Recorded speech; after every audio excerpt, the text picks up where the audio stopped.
What's going on, El Cap? How you doing, my brother? Oh, buddy, I'm hanging in there, bro. So we got a major announcement. And before we get to it, I got a call from a couple of people, and I ran it by El Cap. He gave me the green light, and once we do this intro, we'll talk more about it. Sound good? Sounds like a plan.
New seasons, new gear. Show the world what it means to be a fan in 100% authentic gear. Fanatics. Officially licensed everything.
So, you know how they say it keeps the net TFTG keeps growing and growing. First, you had added color, then Mike on the mic, then Ali. Mike on the mic came back eventually.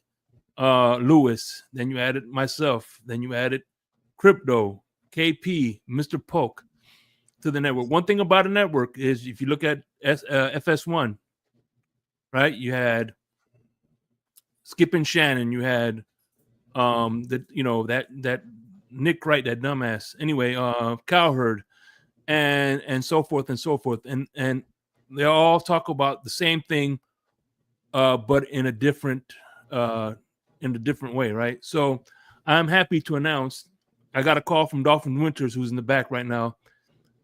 He was inquiring about coming on the board with the Fins tailgate. I've talked to El Capitan.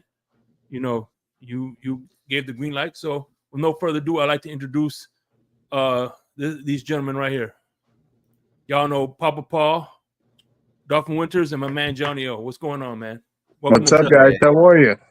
It's good, boys.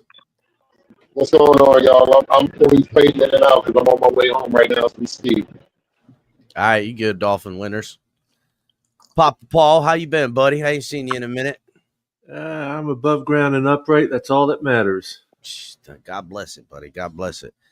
Yeah, Shake was like, yeah, Wednesdays, man. Thinking about da-da-da. I'm like, Shake, sounds like a freaking brilliant idea. Bring the heavy hitters in here. Let's get into it. Especially, this time of season, there's a lot to talk about, right? Like now that OTAs get cooking, plus we got all the shenanigans from athletes in the off season. Like, yeah. I mean, I think Diggs, that's kind of a little bit of a weird thing. There's speculation on what he was passing to a couple of women. I don't know if you guys seen that. And then again, like I said, OTAs. As long as we have a guy like Tyreek Hill on the team, we're always going to have something to talk about, right? And Ramsey, That's right. Ramsey getting into it lately, right? Yesterday he posted just the number 5 and 3 dots, and it went viral. He's like, 5. What does that mean? Is that his old number 5? Is it the number 5? Is it 5 days left till June 1st?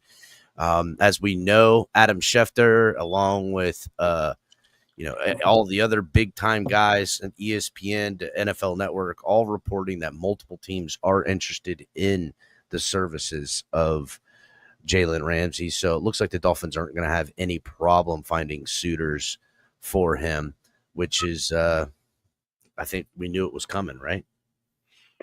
Yeah, that's the way it looks. It was quite obvious. Writing's all on the wall.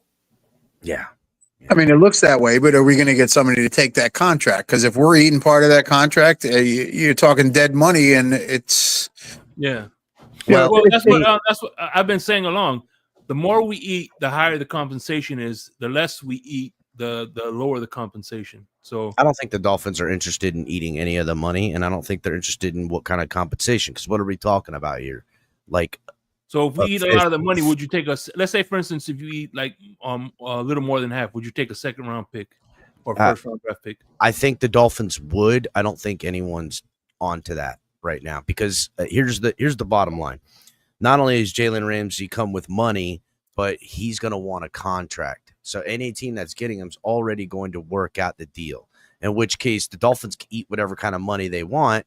Jaylen Ramsey ain't going to care, and that team ain't going to care. So I don't even think there's them taking money and getting a better draft capital is even on the table, honestly, guys. I think it's just kind of a wash how you look at it, and it's kind of like when the Dolphins acquired him from the Rams. What did we get him for? We got him for a 5th round pick and a guy who's not playing in value pretty much. That's pretty much what it was. And it's going to be eerily similar to some. Yeah, maybe we get him and a pick and it trades us up. So say we gave somebody Jaylen Ramsey and a 5th in a trade, they eat all the money and we get back a 4th. That's something I could see. Or even that they give us they could even do something a little bit more dicey, that they go Jaylen Ramsey and a 5th for a 2026 draft 7th round pick and a 2027 5th round pick. That's it. Mm-hmm. It's to me, that's where they stand as far as how this will be maneuvered, and that's going to be it. Shout out to everybody in chat getting in here. Hit the like button, everybody. Tonk in the building, Joe Rist, the ambassador, Chef Jew, family members and wrench members up in here. Hit the like button. Joe Levesque or Levesque, like I like to call it wrong, but I know he likes that. Timothy Washington here. Let's go. Hit the like button. Raph in the building as well. Letting everybody know to hit the like button. Cap for life in the building. What's going on, Cap? Salute, buddy. The Back It Up Binge podcast in the building. Make sure you guys are checking out the homie. He does great work. Adam in the building. What's up, Adam? I ain't seen you in a minute, dog. I know Adam's still a member. I just don't ever catch him in chat all too often. What's going on, Adam? So, yeah, shout out to everybody hitting the like button. If you guys are watching on X or anywhere else, make sure you guys are coming over here to YouTube and subscribing.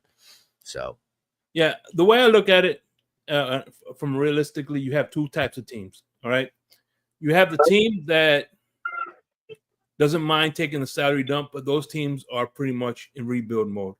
And then you have the second team who is this close to getting a Super Bowl, but 9 out of 10 times that team has players that are coming up for big contracts and big money. So they're usually the guys that are in Super Bowl windows, their cap is usually small. You know what I'm saying? And unfortunately, they can't afford to take that big contract unless you have like a Washington, rare cases like Washington that has a rookie quarterback or something like that. Then that might be the case. Houston, who still has a quarterback on a rookie contract, those that's kind of like the exception. You know what I mean? Yeah, it gets a little dicey with that type of stuff. I mean, look, before we keep going, do you want to talk about this right there? Talking there, saying where's Fins Up Chris at? He's of course going to troll Tonk. Anyhow, it's not. There's no shortage of teams, right? With available funds, whether they're a young team looking to become competitive or a competitive team that's, not necessarily building, but built and they want to get better, right? They want to be a Super Bowl contender. So there's a lot of suitors that would want the services of Jaylen Ramsey. And it's not going to be a problem to find people. What it's going to come down to, A, can they afford it? And B, what's the compensation, right? There's a few teams. Now OTAs is happening. The draft has already happened. Teams that missed out on DBs or they're now looking at their guys and seeing what they don't have or what they don't think they got in their DB room. They could make up for it with a guy like Jaylen Ramsey in a 1 or 2 year sample size. Right now, Jaylen Ramsey's playing headhunter in the NFL. He's capitalizing on his brand, his name, and his ability, and he's going to move in probably every other year or so. He's looking to re-sign or move to re-sign because he's still effective. I think he's got 4 more years of being as good as he's been. Which was a drop-off last year. But I think what we've seen, that's the plateau of Jaylen Ramsey. That's what you're going to get. What's up, Orlando? Listen, if we can get out of this where we're not eating the salary, and if they get a 5th-round pick for it, so be it. That part don't bother me. I just don't want to see a bunch of dead cap space, where you could be using that capital somewhere else to make our team better. Agreed. I'm not interested in wastefulness for this team. I mean, we've seen enough of that over the decades and decades of this nonsense. The wastefulness. Oh, absolutely. And the problem is it's a double-edged sword, because if he goes somewhere where we're not eating cap, we lose a good corner. The problem is if the Dolphins tell him, well, you signed, you're going to play out the contract, we're going to get in week 2 or 3, and he's going to fade an injury and say, oh, my hamstrings bother me or this or that, and he's not going to go out there and play, and you don't have his services anyway. Yeah, I think Ramsey does not don a Dolphins uniform for anything less than a new deal. That's it. He wants a new deal. He doesn't want to rework and more money this year because he's making money. We paid him money last year for this year, and he's making money this year. He's smart because I want to say he's only guaranteed like $18 million next year. In which case, if he gets injured, that's a real problem. So he's got to protect himself and his own assets, which is him, and that's what he's doing. I understand it. It's the way contracts work in the NFL. When you're a superstar or a guy who can sell jerseys and be, top 10 to 15 in your position, this is how you play the game. So I'm not surprised by it. I think the Dolphins overreached. They went for broke more ways than one last year. I told everybody this when they signed Tua that year they were re-signing everybody. They were billing this team for 2024, 2025, and 2026 because that's what it was going to cost. And we're seeing the early effects of that, which I feel like the Dolphins, at least, when we talked about wastefulness, I feel like they're at least not wasting this year. That's been trend. That's what they've shown us. They've shown us that they're going young. They're going a lot of young people. in the organization and the team, and they're bringing in new blood, and they're willing to get rid of Jaylen Ramsey and not repeat the same mistakes. Shout out to Mondo, the homie, says thanks for the content, guys. We appreciate you, Thank you, Mondo. Always helping out the program, keeping the lights on in here. Mondo, literally gonna paying the electric bill. Appreciate you, brother. Yeah, to me, I hate to lose a talent like Jaylen Ramsey, right? But the NFL, I feel like the Dolphins, and I'm praying that they're getting wiser, especially Chris Greer. I think he's, as he said, that he's kind of now standing up. He's not doing the collective thing so much. He's actually doing his job a little bit more. Reports came out about that a little while ago. It's in the NFL. I mean, just look at a perfect example of the NFL is the running backs in the NFL. It's a perfect example because last year's top running backs are never the next year. Like the last year's top 10 running backs, only like 4 of them will remain in the top 10, and they'll be moved around. And typically, it's guys that are second-year dudes and rookies, young guys on young contracts that then make up the remainder of the top 10, those top 6. And it's this constant shuffle. And then you get like the outlier, like a couple years later, a running back, shows back up in the top 10, the Saquon Barkleys, the Derrick Henrys. But outside of what is painfully obvious to anyone that can watch football, that someone is special, they're different in their position. I'm not interested in paying people that aren't just special. And when I think of it, when it comes to mind, there's 2 players on the Dolphins right now that I look at. And if you would have asked me 2 years ago, I would have paid them and everything like that. Now, one's getting paid and the other, is going to get paid by somebody. And I hope I don't know. But either way, Jalen Waddle and Jalen Phillips. Okay. Subscribing to this ideology that I'm going to pay a wide receiver like Jalen Waddle, even though it's a fair deal for his services. And really, you've bought low, in which chances are he might project to be higher. I think it would be better subscribe, and then Jalen Phillips in the same thing.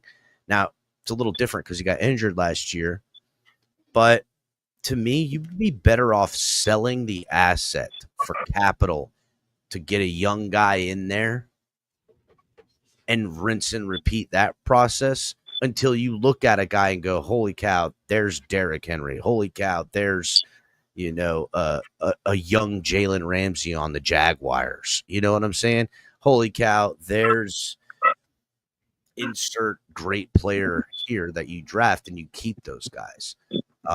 Look at us letting go of Christian Wilkins. Us letting go of Christian Wilkins was a first step and a long steps of us recognizing the guy's good, but not worth the pay, and we would be just as fine letting him go. I think we should have traded him and received assets. I'm hoping that's the next step in progression for how they do business, but that's got to be we got to see change in how management is approaching the game, and I think we kind of are, hopefully. Well, part of the problem there you touched on was Greer saying that he's going to do it himself now. No more committee, no more, listening to this, listening to that. If that's what he's been doing the last 5 or 6 years, well, now he really has to prove that if he's going to do it himself, he better be able to do it himself. A lot of people don't like Greer. They want his job. They want him fired. And myself, Tom O'Gara says it all the time. That's great. You get rid of Greer. Who are you replacing him with? Who's coming in? Who's going to take that spot? Who out there right now is qualified to come in and do it and keep us in playoff contention? Well, we did an exercise. One thing I want to touch upon too, Johnny, is the fact that, let's say, for instance, we do. Can you hear me? We do get rid of Greer, right? Let's say we do get rid of Greer, right? We get freaking Ozzie Newsome 2.0. If Stephen Ross wants us to continue to use this model of collaboration, it's not going to make a point because whatever the 2.0 of Ozzie Newsome wants is going to be vetoed by this collaboration crap. Not only So, that, you know what I'm saying? No matter who you bring in, you're going to get the results because it's a collaboration. And inherently, whoever you bring in is going to know that that's the case. So guys that are worth their salt that don't want to deal with that, they're not going to come. And guys that do come in, is that the kind of guy I want coming in here? Hey, I have no problem. Collective. Like, no, I need a guy with a plan and a guy that's willing to stick with the plan. And that's kind of been an issue with this team. There's been too many. I mean, look, to me, it's kind of a little un-American in a way. It seems a little collectivism, a little socialist, a little, a little bit too many people when and here we are as Dolphin fans. When things go wrong, who's to blame? Whose fault is it really? Is it Mike McDaniels? Is it the coach? Is it the coordinators? Is it the GM? Is it the player personnel vice president? Is it the freaking the custodian guy? Like, it's just everybody had a say on a contract. Everyone had a say on a draft pick. And it's just like, why don't we just stop with all the rubber stamps and actually get some real football people with some real football knowledge, making real football decisions and standing on them? That would be a little bit easier to figure out who's doing a good job and not. Right. When you do collaborations, I mean, think about it. We're all Dolphins fans. We all do our podcast. We're all out there talking. When the draft comes up, every single one of us can say we'd like to see him take this guy in the first round, and we could have 4 different opinions just from these 4 guys that are here. And exactly. The great point by you, Johnny. Say we all pick 4 different guys. The equal thing would do is that any one of our 4 guys, I got a dude I want, you got a dude you want.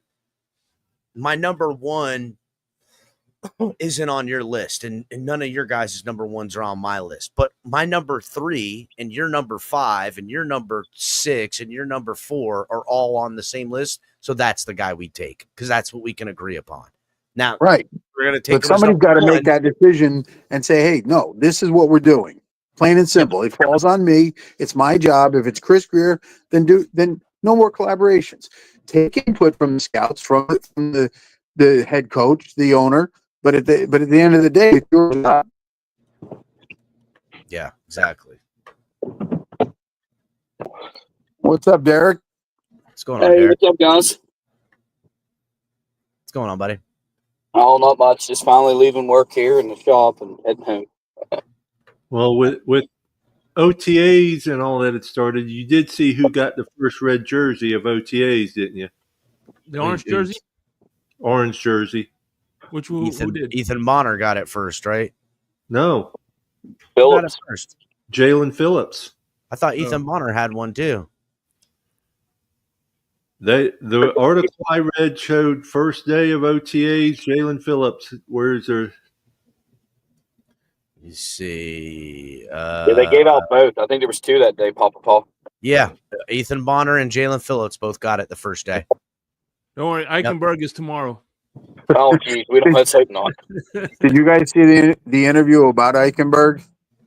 They asked Chris Greer why he was re-signed and said, or McDaniel, they asked why he was re-signed and said because he's a hell of a guy in a locker room and he leads the team and crazy. A guy in a locker room, he can talk him up, but he can't get on the field and perform. Mm-hmm. Well, according to Butch Berry, not Butch Berry. I think it's the offensive coordinator. Butch Berry. Butch Berry. Yeah. He said he's the glue. Mm-hmm. That's what Butch Berry said. He's the glue of this offensive line. Look, I know Ikenberg gets a hell of a lot of hate because anyone you see. I think he meant to say he was sniffing glue, but that's neither here nor there. Yeah. Anyone you see on their back as much as Ikenberg's on his back, it's easy to criticize. But I would say of all the bad plays he has in a game, if he has 50 snaps, only 6 of them are bad snaps. Now, that's still not good. But we've seen worse. That's what's crazy, right? And you know what ends up happening, right? Dolphins fans run him up out of here. Dolphins fans are going to run him up out of here. We don't want Ikenberg. Ikenberg goes to, Yeah. I don't know, the Titans, right? He ends up sliding in at center, and he becomes the Titans Pro Bowl center a year later. That's what ends up happening. Yeah. It's just how it goes. Ikenberg is not nearly as bad as anyone's ever made him out to be, but he's never been as good as the Dolphins thought he was going to be when they traded up in the second round to get him. So there is that. And that's kind of the catch-22 with the guy. Well, talking Ikenberg and with ones they haven't signed yet, do you think they're going to re-sign Wynn? Yeah, I see that comment from Timothy. I think it'll come down to the two of them, and if it's between the two of them, think about it. Wynn is the Ikenberg of the Patriots with an injury history. See what I'm saying? Yeah. All's that, and we do this, right? Like the guard we got, James Daniels.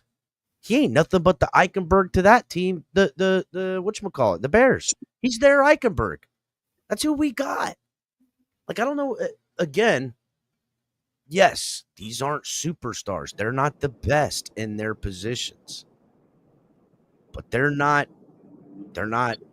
busts. They're the same level of guy. You know, there's A tier, B tier, C tier, D, and F. And most of the dudes are, you know, C to B.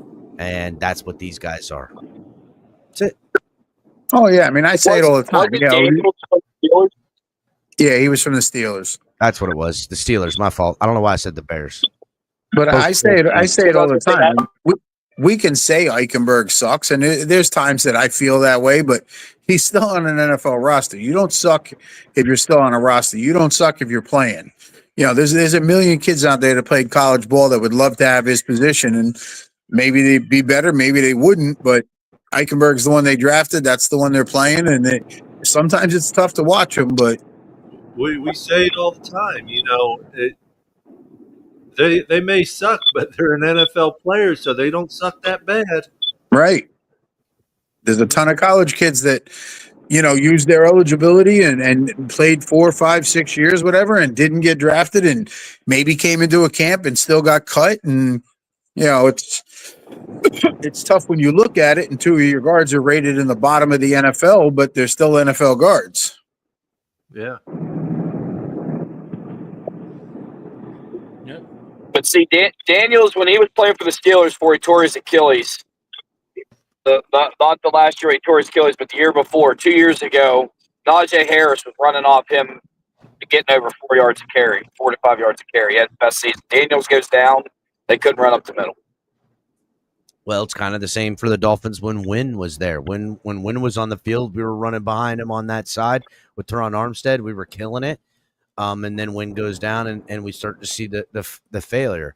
But what's a better practice, right?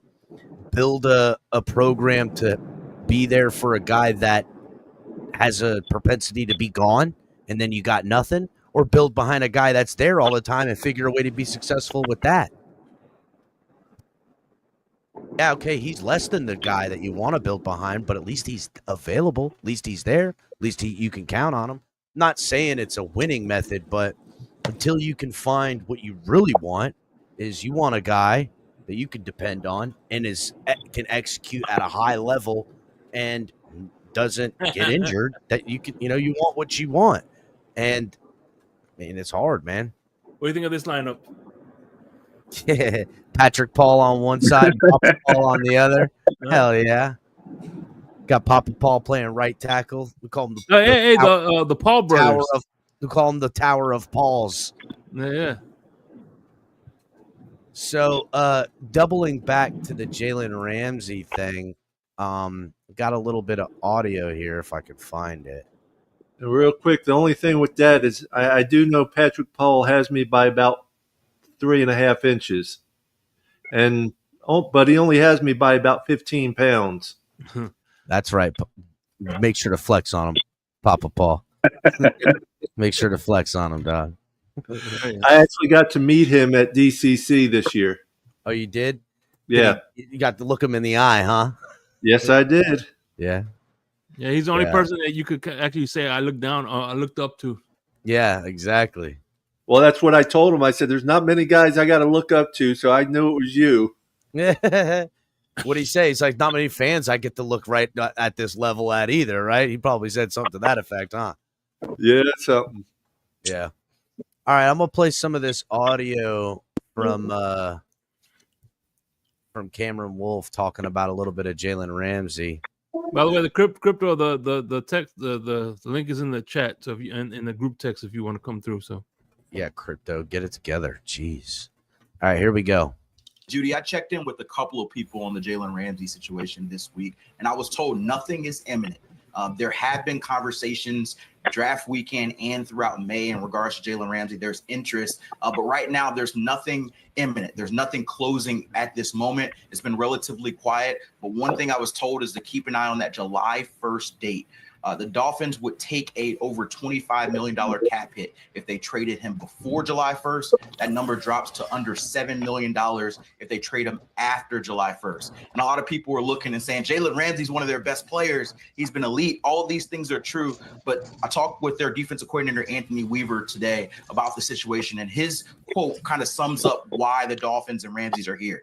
He said that Ramsey's been a great player for us, but relationships are hard, and he's chosen to move on. This isn't about a guy who wants more money or a guy who can't play anymore. This is just a situation where relationships are hard, and the relationship between the Dolphins and Ramsey has essentially run out. I expect him to get traded some point in June or July. They have talked to a lot of teams. I'm told the Dolphins are aware of teams that Ramsey would be interested in. Yep. We've heard the LA Rams and their coaching and GM staff talk and rave about Jaylen Ramsey. There's other places where he has had coaches he has loved to play for in the past, whether it be Raheem Morris in Atlanta or Jiro Aviro in Carolina. We'll kind of see how the money factors in. That's going to be a big part of it. But for the Dolphins, they're already planning to move on. They're speaking in the past. He's not going to be at OTAs. And for them, they're planning on developing their young corners, including Cam Smith, their third-year player, to try to replace a Jaylen Ramsey.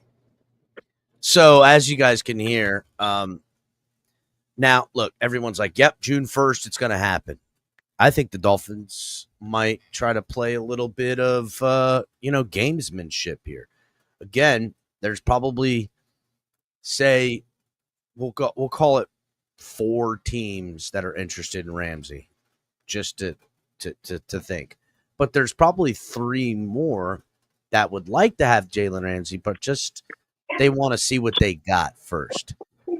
Yeah. Now, by the way, real quick before we start, listen, I watched the McDaniels press conference. I watched the whole thing, but I was only able to tune into half of it.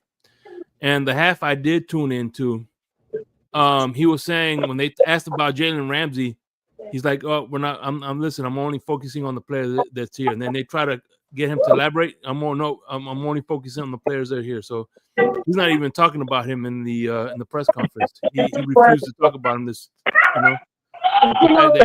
He's gone, and that's all I'm going to say about it. That's it. He's like a dead man walking, if you will. Well, I would say this, right? I would say the Dolphins probably tried to work something out with Ramsey, but Ramsey didn't want to hear nothing unless it was about the money. You know what I'm saying? And the Dolphins were probably more interested in something along the lines of, hey, let's work it out as the year goes on. And Ramsey's like, I ain't playing with none of that, right? He knew he doesn't have a lot to stand on. He can get cut, limited money, all that stuff. It's a vulnerable position for him to be in. And I think he was just, I'm not interested in that. And, also another thing to consider is that camp goes on.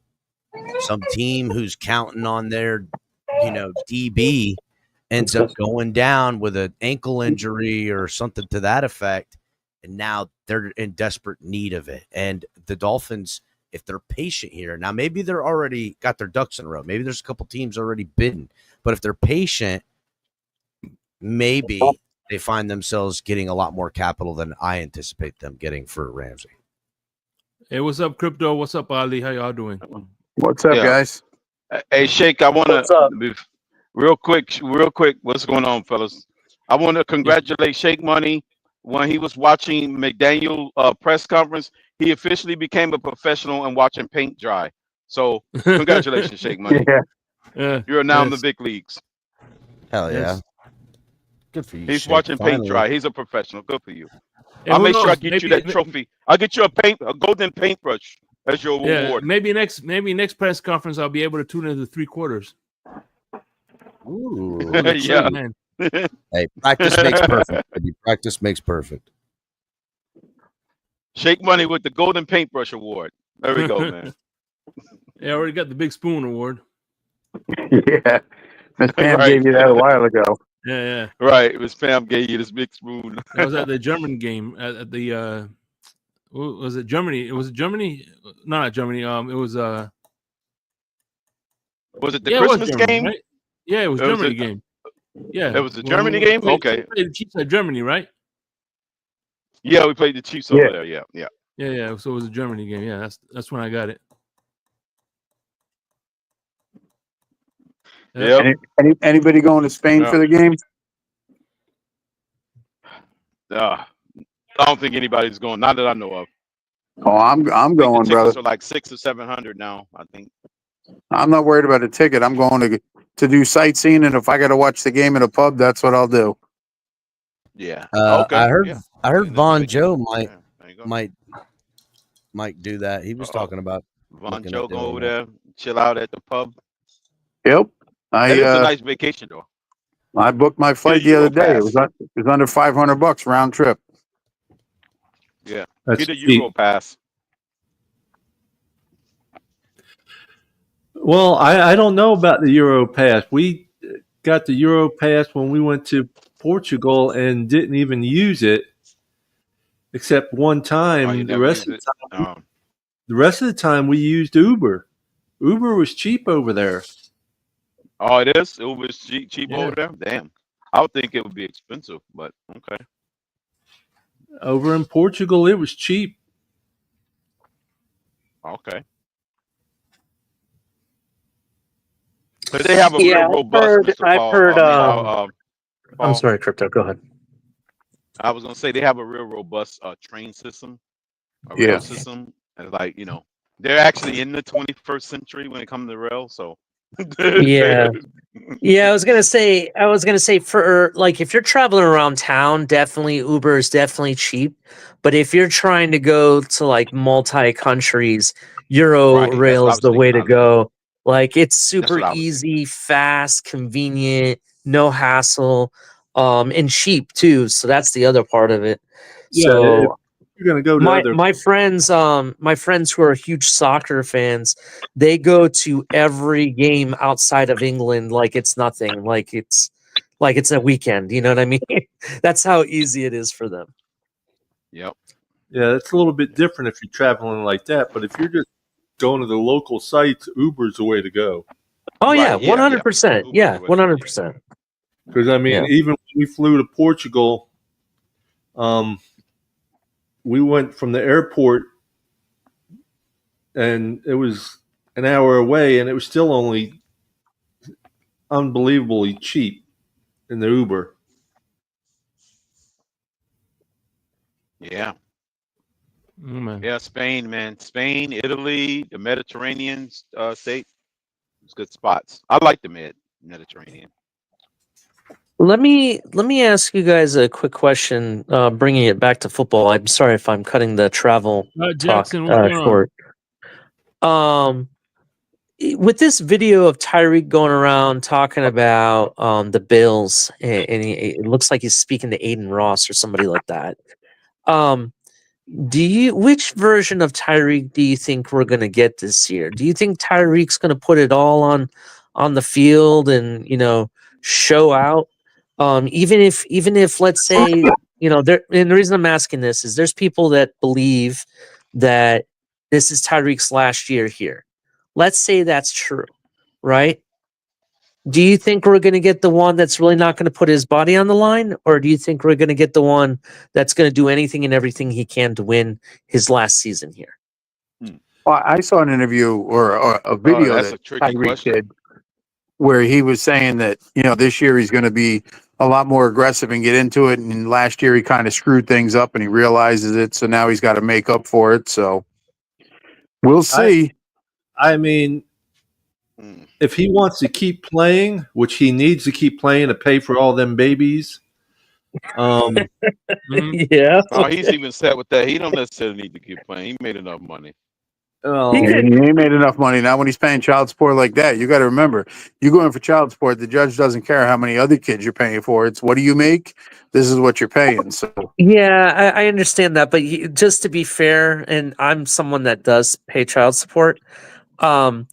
With the amount of money he makes per year, he's made what since he's been here? At least 20 million a year, right? He could put some of that money into a high yield savings account and pay child support just on the interest yearly On the alone. interest alone, yeah. So Right. exactly. So I mean, I don't think he's so much worried about that. I think I truly think that it comes down to, is he playing for his next contract with a different team or not? That's what what the question is. I don't know if there's going to be another contract. He's not young anymore. It's not like he's 24, 25 years old. If he gets another contract, I don't think it's going to be over the $30 million mark he's making now. So, yeah. Mm-hmm. I mean, I think he's going to play in order to either get a restructured contract or another contract to get that more money, because he's also doesn't mean he can pay child support on the interest alone. Yeah, but it doesn't mean he's going to do that. Also, Yeah, Well, he's by the got way, financial advisors. Hey, But by the way, yeah, that's true. But he should know better now. He's been in the league long enough. and one thing about this, one thing about that is the fact that he can even at 20. Let's say, for instance, he won't get 30 million. Let's say he gets 20 to 15. That's still a lot. That's still a lot of coin. You know what I mean? Oh yeah. So That is a lot. Yeah. Yeah. Just on 1 year's salary, when you think about it, Hey, I'll take that league minimum wage for playing right guard. 1.1 now, Mr. Pope. I mean, I say Mr. Pope, Papa Paul. Hey, Papa Paul. take it. I'll take it. 1.1 now. Yeah, 1.1. That's good.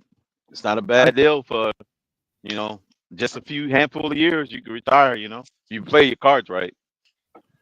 unfortunately, when it comes to athletes, they don't always play their cards right. Plenty of them leave the game and they're broke. That's You're right true. about that. Some of them are unwise with their finances.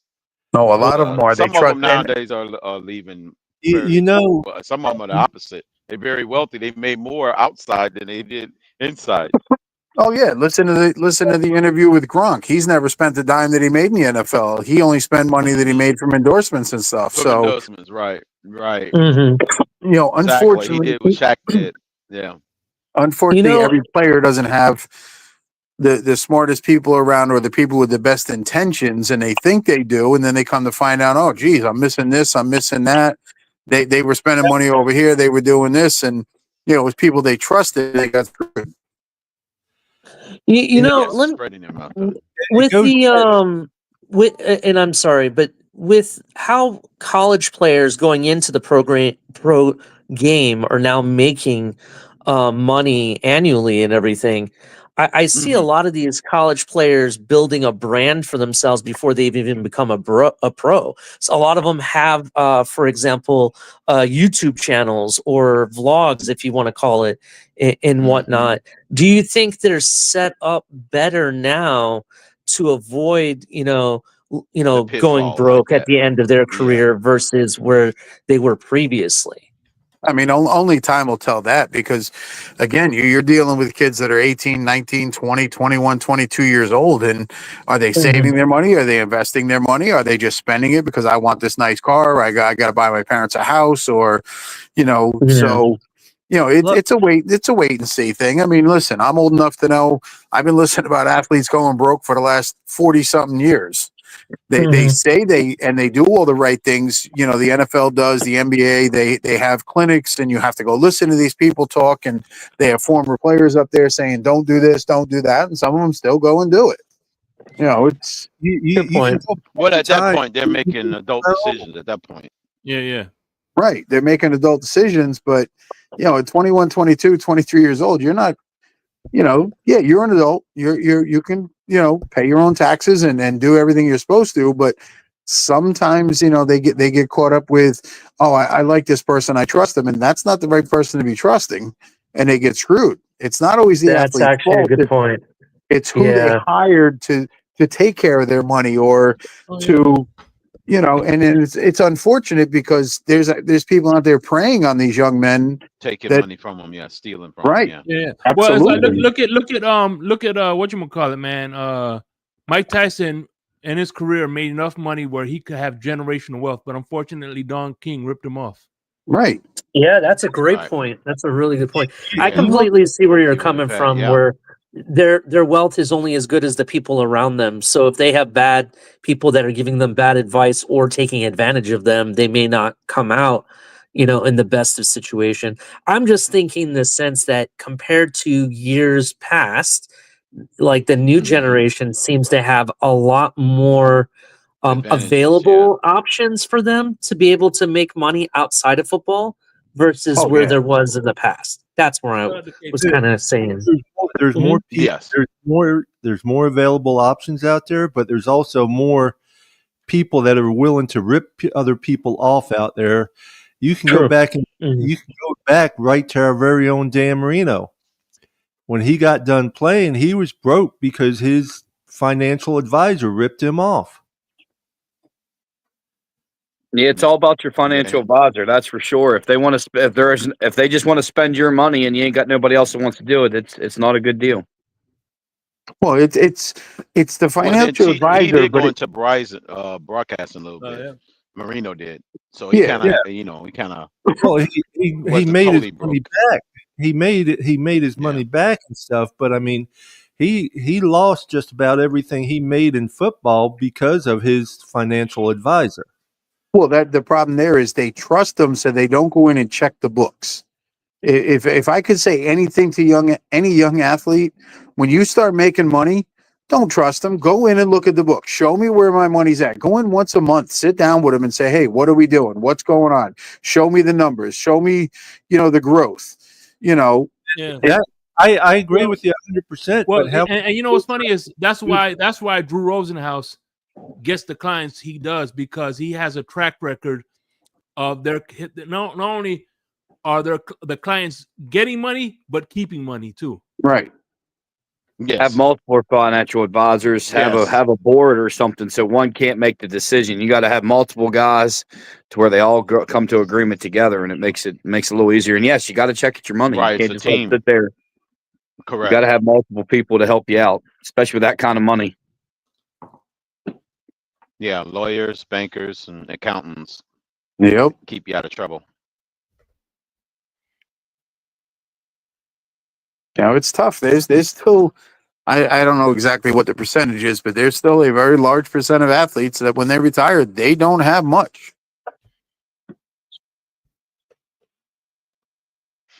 Well, I can't say one way or another. To Charlie's point, they do have certain advantages as far as opportunities, as far as being able to not be most broke definitely. at the end of their Yeah. career. Right. And then, you know, it's up to the individual.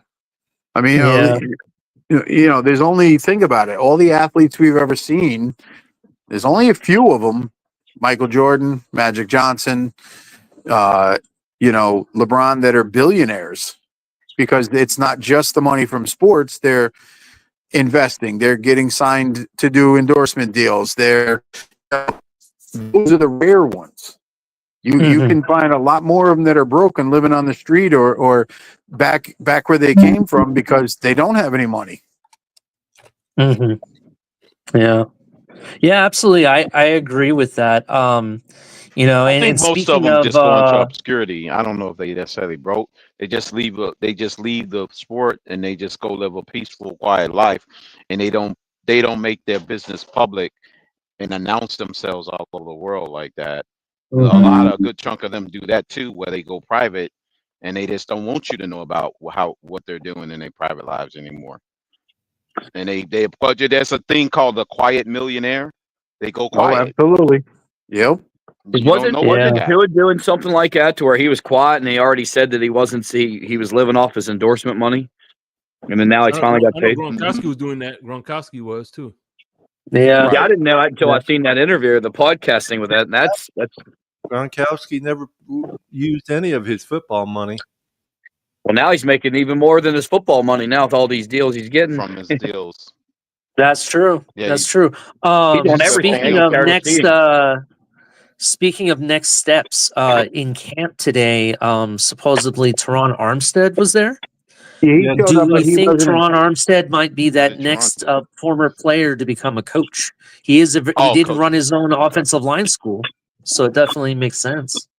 Okay. Yeah, he was there the first. Was he there What do you first guys think? days or? Because I know he was there How about yesterday. Paul? He was there hanging Patrick out. He Paul? wasn't in uniform or anything. He was just hanging out. Maybe he was working with, the guys, but he didn't have any pads or anything on. He wasn't there to practice. Mhm. Well, none of them had pads on. I think maybe him becoming, like, say, for instance, an offensive line assistant could be. Yeah, that's where I'm going with it. Yeah, that's what I'm going with. Have him help I think out Jake Butch Long Berry. did that for a minute. Guys, Yeah. I'm gonna I think I I'm gonna injured. step out for now and take a break before I start my show. So So, by the way, real quick, just let us know when can we expect to see you on a regular basis here on the. This ain't you can have your own show. It's not you're not part of the Smoke Lounge, but when are you do your own with the West Coast? Obviously, you're gonna be doing the West Coast Dolphin fan club regularly here on the Fins Tailgate. WCFL Dolphins Talk will be on Sunday mornings at 10 a.m. and Wednesday nights at 8 p.m. All right, cool, and I'll be more than happy to help produce that. So we appreciate you, and that'll be starting here on TFTG starting June 8th. That's awesome. You said June 8th. All right, yeah, I'm going to jump off too, so I can get ready for our show. All right, man. Yeah, I'm going to do the same thing. All right. I'll be Y'all ending two be this around 8 easy, o'clock, Johnny and about Papa. 10, 15 minutes, and I'll be heading over there. All right. Okay, no All problem. right, guys. Yeah, man. Peace, love, Bye. and fins up. Peace, Peace, love, fins All up, right, baby. Johnny and Papa Paul. Peace, love, Awesome. fins up, guys. All right, Derek. Peace up. That Yeah. is Yeah, going to be Derek. awesome. June 8th. That's the day after the premiere of the new Club Exhale Unhinged Yeah. tour. So that is Yeah, going to man. be Okay. really cool. Saturday, the June 7th. I believe it starts at 9 p.m. Everyone be there. It's going to be Tailgate Gone Wild. It's the Club Exhale Unhinged tour. So that's what this season is called. So it's That going will to be be the crazy. 15-day countdown to my birthday. It is BYOB, by the way, so make sure you bring your alcohol. Oh, shit, I got Not your plenty. Alcohol Anonymous card, but your alcohol. I got plenty back. It's going to definitely Okay. be a lot of fun. Let me just put it that I way. would be when I get off the road again. This Saturday night, Sunday morning. I'll check in Sunday morning. I mean, not Sunday morning, but when I get off with my beer. Yeah, man. I got that brandy. new Mountain Dew. That Mountain Dew, the alcoholic I got beverage they vodka. sell. I got bourbon. You don't have I a got Mountain rum. Dew spike Mountain Dew shake? I don't drink regular, let alone spike. Oh, Yeah, they got Spike Mountain Dew out. Yeah, yeah, no, that. No, I mean they've the had that for Baja a while. Blast. They've had that for a while. What, though. the Spike Mountain Dew, the Baja Blast? Yeah. We had that. That was It's last year. yeah, it doesn't taste last like year. Mountain Dew at all. It's not very good, No, to it be don't. It honest. don't taste like Oh, Mountain man, Dew. listen. I'm not gonna lie. Being a Mountain Dew, a guy who used to drink Mountain Dew a lot, and I actually like the taste. I That thought shit it tastes would like be ass, tasty. bro. It tastes like ass. I'm not gonna lie. I'd rather that bad. drink. I'd rather. I don't I'm know, man. indifferent. I'd rather drink prune juice than Mountain Dew. What about Mike's Yeah, I Hard would too. Lemonade? At this point, Or I don't Angry drink like Orchard? Mountain Dew anymore. But yeah, I'll just Well, have you know- some Angry Orchard. Some Angry Orchard. Or I like it's Angry Orchard. Yeah, Angry Orchard with Fireballs called Angry Balls. Oh, that shit is off the hook. I've had that. That's actually pretty good. I don't think I've had that. What you Yeah. drop one of those cinnamon red balls in there or something? No, cinnamon whiskey. It's called Fireball. Fireball cinnamon, and then you mix it with the Angry Orchard, so it's called Angry Balls. Mm-hmm. Oh, Yeah. okay. Interesting. Yeah. I love that Angry Orchard though. I like apple flavored drinks just in general, you know. Mm-hmm. There's nothing I Yeah. wouldn't mix apple with. You know what I'm saying? It's like the perfect mixer. Dark Yeah. and white. Not that it matters, but for people that have gluten issues, Angry Orchard is gluten free, so it's actually good for people that have those issues. Okay. So, I what's up, didn't know Scott that. I didn't Jackson? I realize it see was you. gluten free. Yeah, I didn't know that too. A buddy of mine has gluten problems, and he's like, "Oh, thank God you have Angry Orchard. That's all I can drink." I'm like, "What?" So, Yeah, Omissions is another gluten-free beer. Shout out to oh, I didn't know that. Hey man, listen, shout out to Scott Jackson. I'm gonna be seeing him in Indy, man. I'm looking forward to seeing that man right there in Indy. So now that you said that, I'm gonna have to stock up some more case of it now. Give me a case of Angry Orchard now. I'm gonna make sure I go get another case. Yeah. Now that I got that health tidbit, and I ain't got to worry about the gluten. Yeah. What they got? Celiac. I think that's a celiac thing where the key you gotta if you're allergic, like celiac. Yep. Absolutely. But yeah, exciting times here at TFTG. yeah. Papa Paul's show gonna be here. What do you guys when's the next Insomnia? This Friday or Saturday? This Saturday night. Saturday. Gotcha. When is Saturday night? Yeah. We The got next 4th and today is the 28th. So what is Saturday? The 31st? yeah. No, can't be. Yeah, 31st, right? Yep, 31st. Tomorrow we'll be pre-recording a new episode of 4th and 10U. Yep. We're gonna start breaking down the different conferences, so that those discussions are gonna happen. But yeah, 4th and 10U. We got late night exhales coming back. A lot going on. Yeah, man. And by the way, yeah, Ali, I know you don't. Go ahead. I was gonna say we're not gonna be able. We're skipping Insomnia that night, but we're gonna do it the week after. Wait, say that again, Shake. I said we're not doing Insomnia that night, but because on days we do W Energy, we don't. We'll do like we're going until the season starts. We're doing Insomnia every other week until season starts. So alternate the week from the W Energy Wrestling. Yeah. So it'll be the following weekend from the wrestling show. Yeah. We're doing one this weekend. I got you. So. What's up, Color? How you doing? What's going on, Color? How you doing? What's up, guys? The only way I can get news anymore about what's going on is to actually watch the show like everybody, but I missed it. So what's the big announcement? No, I was saying that Papa Paul is bringing his West Coast Dolphins talk to the Fins Tailgate Wednesdays and How Sunday. do you mean? Huh? How do you mean? Well, he's gonna start doing his. I'm gonna produce the show, and he's gonna have. It's gonna be here on the TFTG network. Like part of the TFTG team? Yes. Right. Oh well, holy fucking shit! Welcome, Papa Paul. Yeah, Papa Paul, Winters. We get winner. I was gonna say we get winners with him. We get bonus winners with him. Yeah. Yeah, that's gonna be the Saturday editions. Well, the team just got better, guys. Holy shit! Yeah, the Saturday editions for the winners. You do Wednesday, Papa Paul. You strengthen the guard. That's what you do. Yeah. No, I'm welcomed addition to the crew. So you said you said this upcoming weekend will be the wrestling or correct? Yeah, no, not next weekend.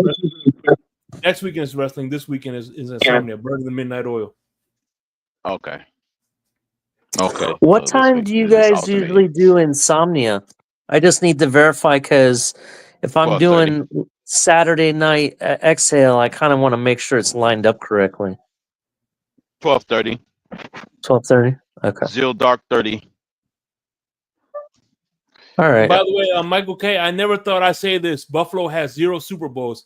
Well, I can't say. I mean, Buffalo won a Super Bowl. I thought I'd never say that, but I still can't say it. But still, regardless, go ahead. They have bowls in Buffalo, just not the super kind. Yeah.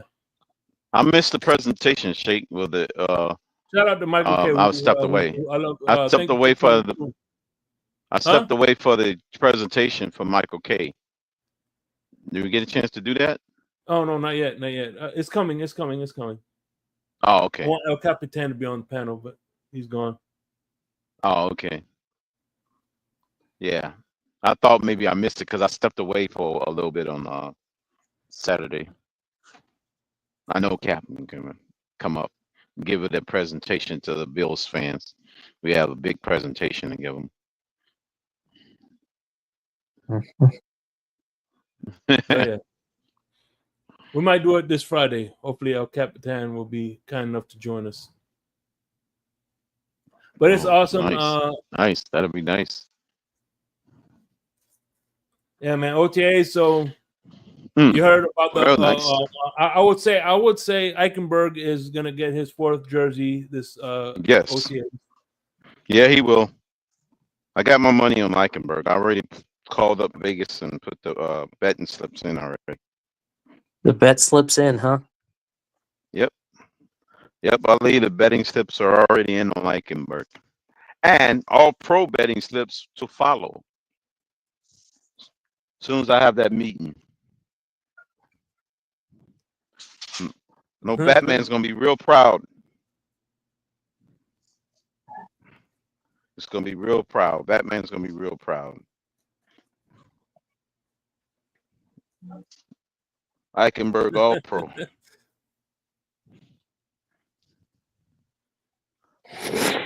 Well, Ali, you know, we don't have a shot unless Ikenberg performs well. That's true. Actually, I want to say that I don't think Tua's ever gotten a hurt in a game that Ikenberg has played. Maybe I'm wrong. That's true. Yeah. No, I think I'm wrong. I think That he think played. he got He hurt. did. That one Buffalo game, I think. Yeah. Was that one game? Was he in that game? Yeah, because I don't think he was the when starter. Milano came through. No, the game where starting. Milano Jesse played, I don't think he was the starting guard because we had Isaiah Wynn and I can't think of it. I think it was Robert Jones or somebody. It wasn't Ikenberg at guard yet.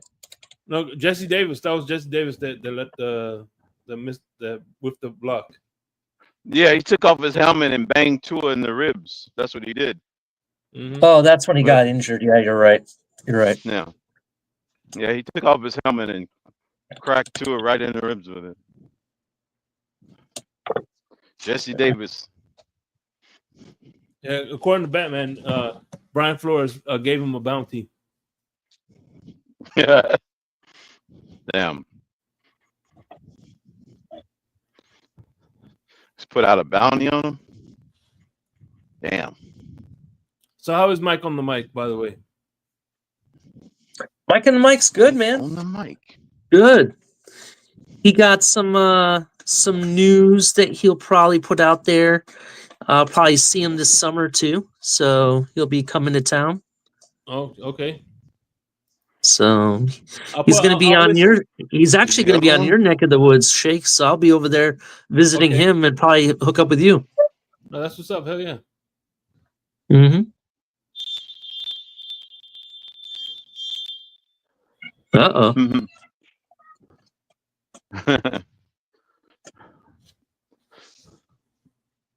Mm-hmm. Mike on the mic. He's the Texas Tornado Part 2. Yeah, Texas Tornado. Yep. What's up, KP? What's up, TFTG family? What's going on? What's happening? Hey, What's going on, KP? How come you ain't jump up when you know the link is? Are you still in the group chat? Right? Yeah, I am. Yeah, the link was in the group chat. Okay. True. Nice helmet, KP. That looks like the BB 2.0. That's what they call that. Hey, safety first, man. You know. Yeah. Hey, but Shake, I heard you earlier talking about the. I heard you earlier talking about the press conference, the Mike Daniel press conference. Yeah, the little bit I was able to listen to, catch. Yeah, I got a chance to check. I got a chance to check that out. And what are your thoughts? Did anybody else get a chance to check that out? What are your thoughts about Mike Daniel's comments about Ramsey? To me, they were very revealing, man, and almost in a way like his body language signaled that whatever happened between Ramsey and McDaniel must have been extraordinary. Yeah, it seemed like it was personal because it seemed like it was personal. Like, hey, listen, we wish him good luck in our. He's like, nope, I'm just focusing on the. It was kind of like what, what's funny is it was a Brian Flores answer because that's how. But what I will say, if anybody has been ever watched, and for the people that have never watched Mike McDaniel's press conferences, the way he speaks is kind of exactly what Bill Belichick does. It's in a way that he hides what he really means, but basically just gives you a bunch of nonsense that sounds good, right? That's what he does. Well, he came out of character and basically said, I'm just focused on, what's, the people that are running routes here, what's going on at camp. That's it. Right. Yeah. He came out of character and said it so clear. There was no trying to hide what he really meant or anything. So that should tell you it's something big. It's not small or whatever. It is a very personal thing. In my opinion. That's my suspicion 100%, because when I watched that, that's what stood out almost immediately was the fact that this guy, obviously, you could tell he does not like Jaylen Ramsey. And so for a guy who's pretty, who's been pretty gregarious and, just friendly, he has a friendly demeanor, typically, right? I need to watch that. What did I miss? Yeah. I don't know. I just wanted to see if you guys were reading that body language the same way, Oh yeah, 100%. That's how I read it. Yeah. I'll be curious to find out what exactly happened, although we probably would never find out. But sounds like I wonder if Jaylen Ramsey smacked him in the face. I wouldn't be surprised. Damn. I think it's something worse than that. Hey, KP, you think he called Mike McDaniel out for all the virtue signaling? Man, I have no idea, Queller. I don't know anything about anything. Mike McDaniels, man. Damn. That's my running. Jaylen Ramsey. Jaylen Ramsey is out the door, huh? Well. Yeah, man. I mean, I was one who was holding out hope that we could somehow keep the dude, I think he's a quality defensive back. Yeah. This is very interesting because a lot of players, I mean, I don't know, maybe it's just me, but since McDaniel has become the head coach, right? I don't think we have seen a player come out and say they absolutely like the issue is McDaniel. It's never been that. Maybe it's the system. Maybe it's the players around him. Maybe it was just the player himself. But we never had a player have an issue with McDaniel. It's always been, McDaniel's the greatest coach, always puts me in the best position. Freaking players that he coached on the 49ers, even though he wasn't their coach anymore, was calling him and during Pro Bowls and other games and stuff. You know what I'm saying? It's this is a lot different. That's what I'm trying to say. I don't think even when what's his name? The defensive tackle that we had that went to the Raiders, for example, or Hunt, who went to the Panthers, right? Those guys, they had some people believe they may have had issues with Tua, but never McDaniel. It was never him. And now you have the first person to come out, and we haven't really heard from Ramsey yet. We just know there's something going on. It's just very particular. It's just kind of interesting. You know what I'm saying?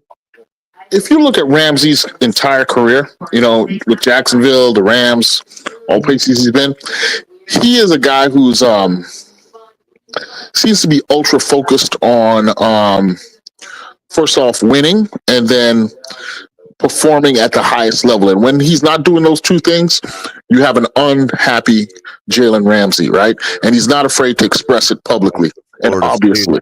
And you know what's funny is in him, KP. Yeah, it's sort of like Terrell Owens. Terrell Owens had the similar disposition. Things weren't going right, and they weren't winning. You probably could expect to hear something from T.O. about that. And he was often misunderstood as being, a problem, when really he was just a surly guy. Things had to go right, or else he wasn't going to be quiet about it. And even in T.O.'s era, it was still like, only certain people are allowed to be surly. You know what I mean, KP? Mm-hmm. Well, and what's crazy is they did a lot to accommodate Ramsey.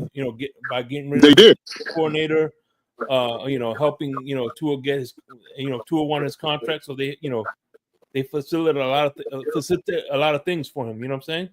Mm-hmm. Yeah, they bent over backwards for him. I mean, you just mentioned it right on the nail on the money, Shake. They removed the coordinator, Vic Fangio, for this guy because Vic Fangio wouldn't let him cover who he wanted to be covering, right? And then in addition to it, Vic Fangio leaves, wins a Super Bowl the following season, but that same season, Ramsey, to be fair, he looked like trash out there. He didn't look like the best version of Ramsey out there at all this past season.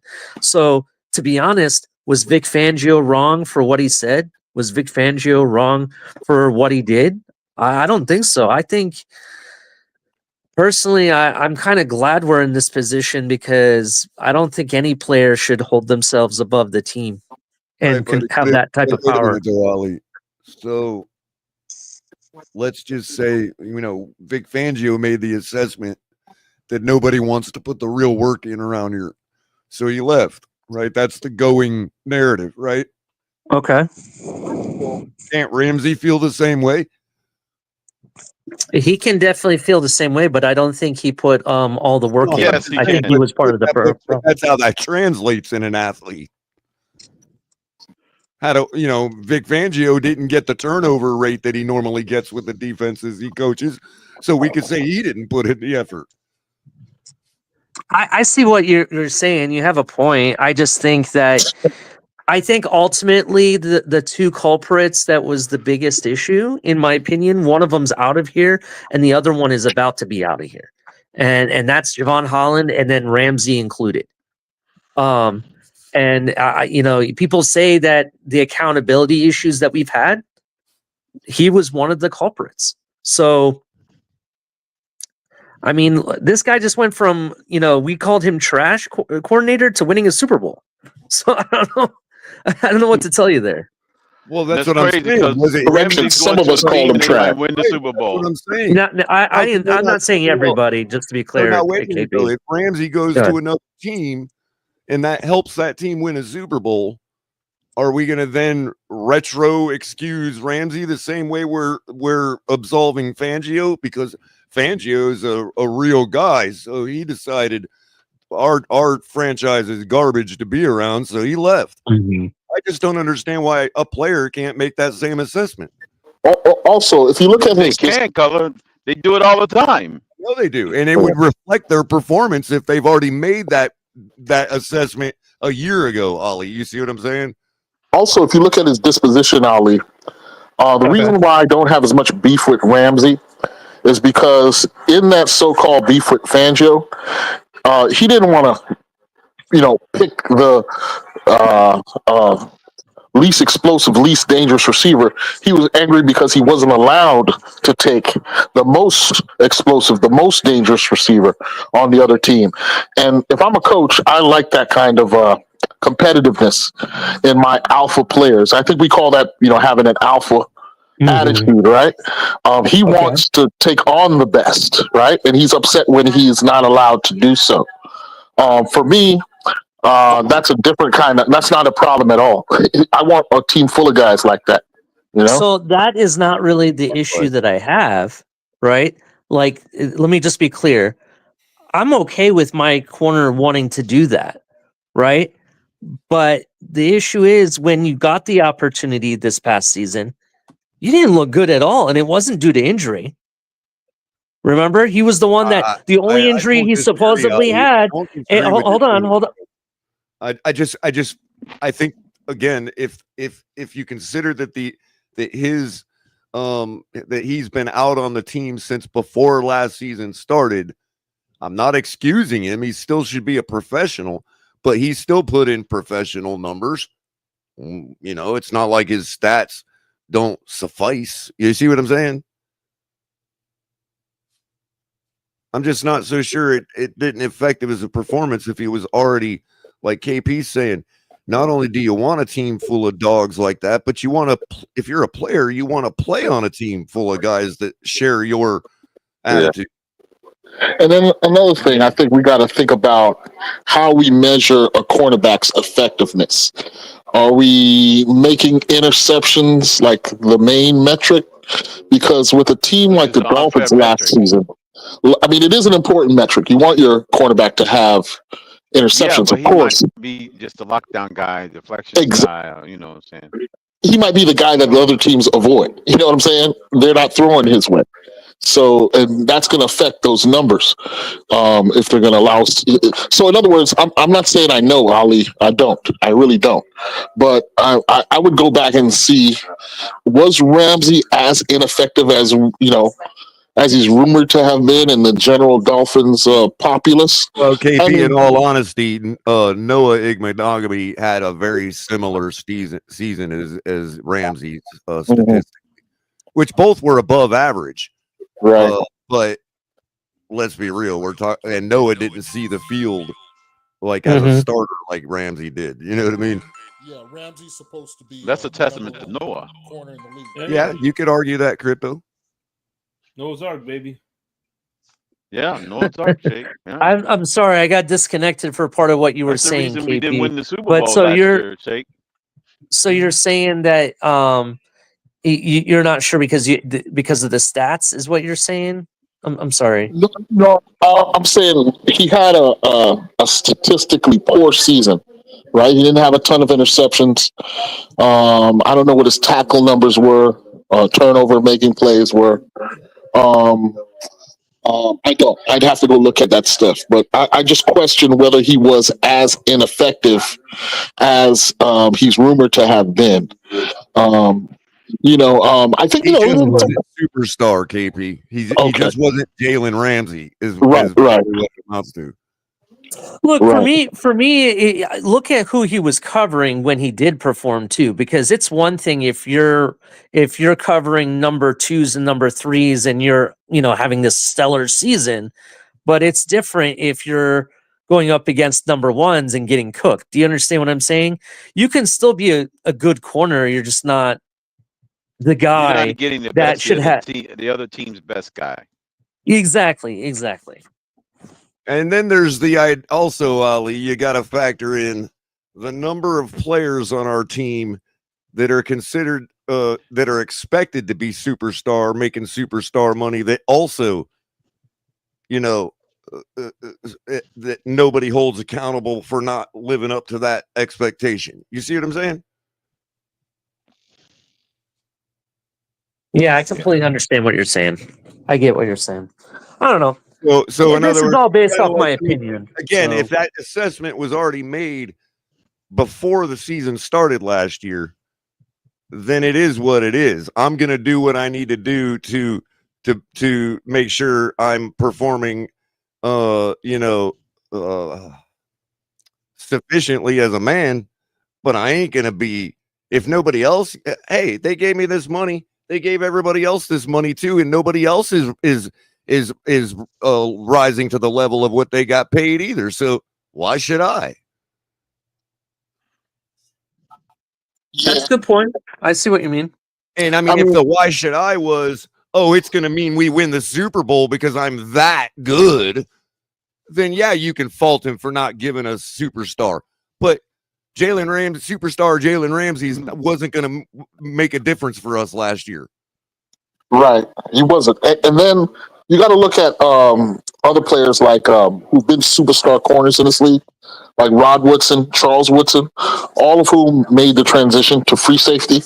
I think within this season or the next, you would have seen Jaylen Ramsey make that kind of a transition. I know it's been spoken about, mentioned whether he should even make that transition this year. And when he came into the league, the question was, safety or cornerback, because he was always big enough to be a safety. He always, tackled well enough to be a safety, but he was just so good of an athlete that he could dominate on the outside. I don't know, man. I think you have to chalk this down as a failure of the Dolphins franchise. Whatever way you want to look at it, but it's a failure that you're losing a guy of Hall of Fame caliber who still has valuable years in him to help a team play for what's going to be less than market value. I mean, we're not going to get back what we're losing when we get rid of Ramsey. And as a Dolphin fan, I got to be upset at that. You know what I'm saying? Getting rid of him may help the team in real time, short term, but in general, it's a failure. It's a continuance of the failures of this franchise to take advantage of talented players. I understand you consider it to be. Shout out to Sal. What's going on, Sal? How you doing, brother? You want to shout out, Sal? Go ahead. I understand that you say it could be a failure.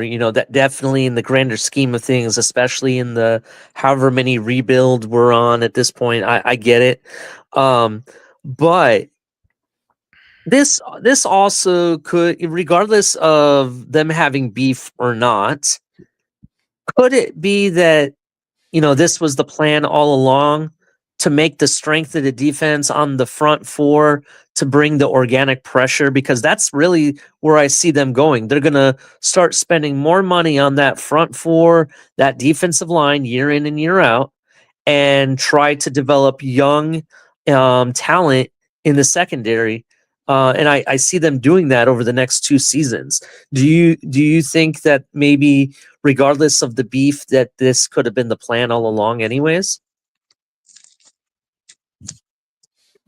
Is that to me or to the panel or to anybody that wants to answer? Like everybody.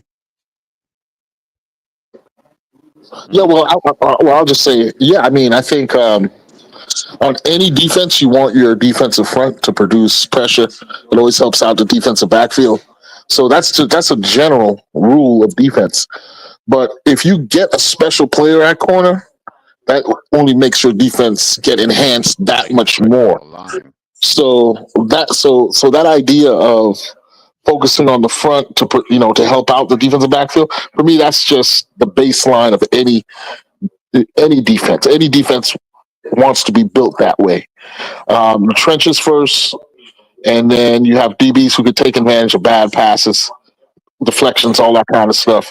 But when you happen to have like a talent that is Hall of Fame caliber, you don't deal with that, casually. Like even if we flip the screen to the other side, the offensive side, a guy like Tyreek Hill, obviously off the field, he's a pain in the butt. He's who knows what kind of trouble he's going to get into tomorrow. You know what I'm saying? But you make excuses to keep a guy like that around precisely because he's a decisive talent on that side of the field,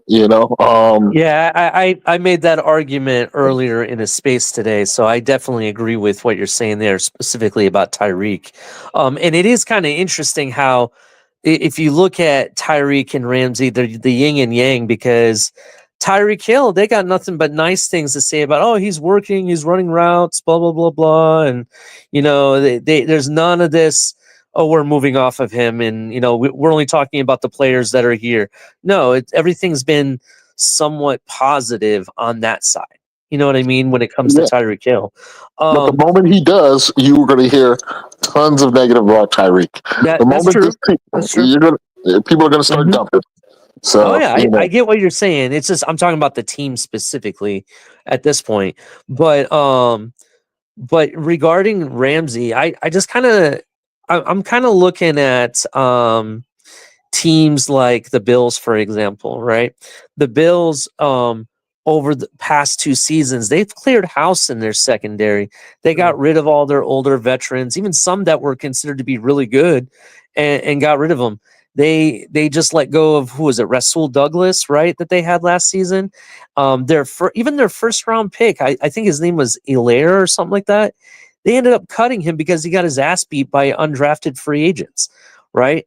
So I'm just saying, like, and they look like they've really invested in their line more so this year, even more so than their secondary. I'm just thinking that maybe we're kind of on that same path. We're going to overload on the line, and hopefully that's enough to help out a much younger secondary that we have in place. You know what I'm saying? That's kind of why I brought that up. Yeah, no, that's fine. That's definitely arguable. And then, one of the best discussions we had here in TFTG over the years was about the changing nature of the composition of these teams, right? And how they're becoming so much more QB centric these days, right? Where a disproportionate amount of the budget is going towards the quarterback, and then so the quarterback gets the long term investment and the multiple years to work it out, a la Tua, a la Tannehill, right? But when you err to that side, what happens is the rest of the team, the rest of the players then become even more disposable, even more tradable. So what happens is, outside of your quarterback, none of your players stay on the team long enough to like have an identity like back in the day. TD was just talking about that in his little cameo an hour ago, where he was talking about he couldn't remember the last Dolphin player who was on the roster for 10 plus years. And I think identified Cameron Wake was the last one who was on the team for 10 years. And before that was John Denny. Yeah, John Denny, right? And before that, Jason Taylor. Yeah. And that's a problem because, the only one we got coming close is our kicker. Yeah, exactly. Yeah, If you look at Philadelphia last season, what was the name of that defensive end? Brandon Graham. He retired after the Super Bowl victory. Kelsey was there for a long time too. Right, exactly. But I think I'm just coming to that with good teams, that's going to be the case. So if you're a good team and you're winning, players are going to increase their chances of sticking around long term on these teams. Versus teams like us who can't never figure it out, it's going to be constant turnover. By the way, I want to give a quick shout out to Kenna Ranking. Hope you're still in the building, Kenna Ranking. I want you to know, I don't know if you know this already, but I will be heading to Indy. So, man, I hope to see you in Indy, bro. So I just wanted to put that out there. But good, continue, guys. Yeah. He's a good guy. You said Kenna? Longevity. Yeah, Kenna Ranking. And think about this. I want you to think about this. He's out there. Can you remember? All right. Can you remember a time in Dolphins history where we've had the same offensive coordinator and the same defensive coordinator 2 years in a row? I think maybe Matt Burke and Adam Gase were the last time I can remember that. That's true. We've had Frank Smith since the inception of McDaniel being head coach, but we've changed defensive coordinators each year. So where the tropical turnovers, Shake. Turnover is a pastry as well. So we're the tropical turnovers with guava and coconut and other delicacies. So a little mango on the side. When was that you coming up, Shake? I'm coming on week 1, baby.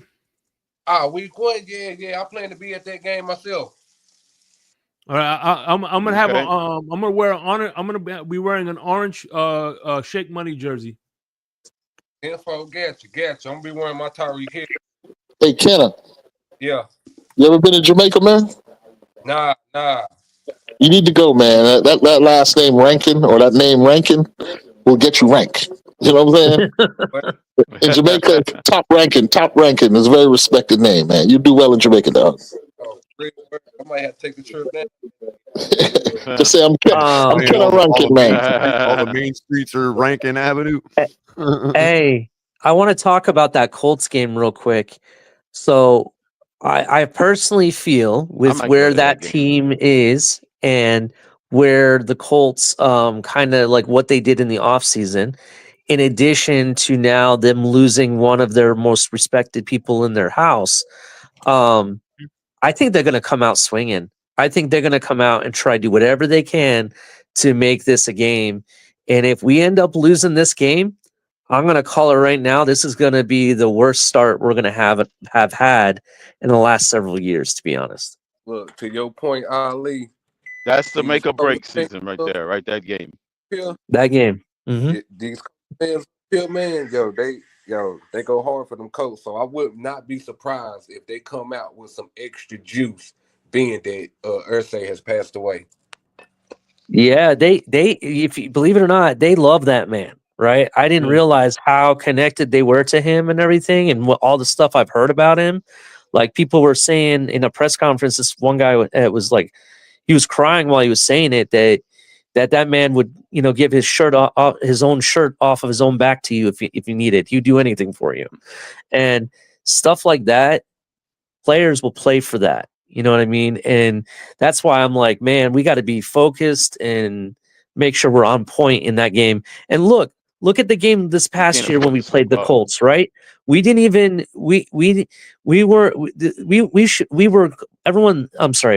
everybody said we were going to wipe the floor with them, and they weren't even as good as they are now. They whooped us last year. They won that game in the end. We didn't come away with the win.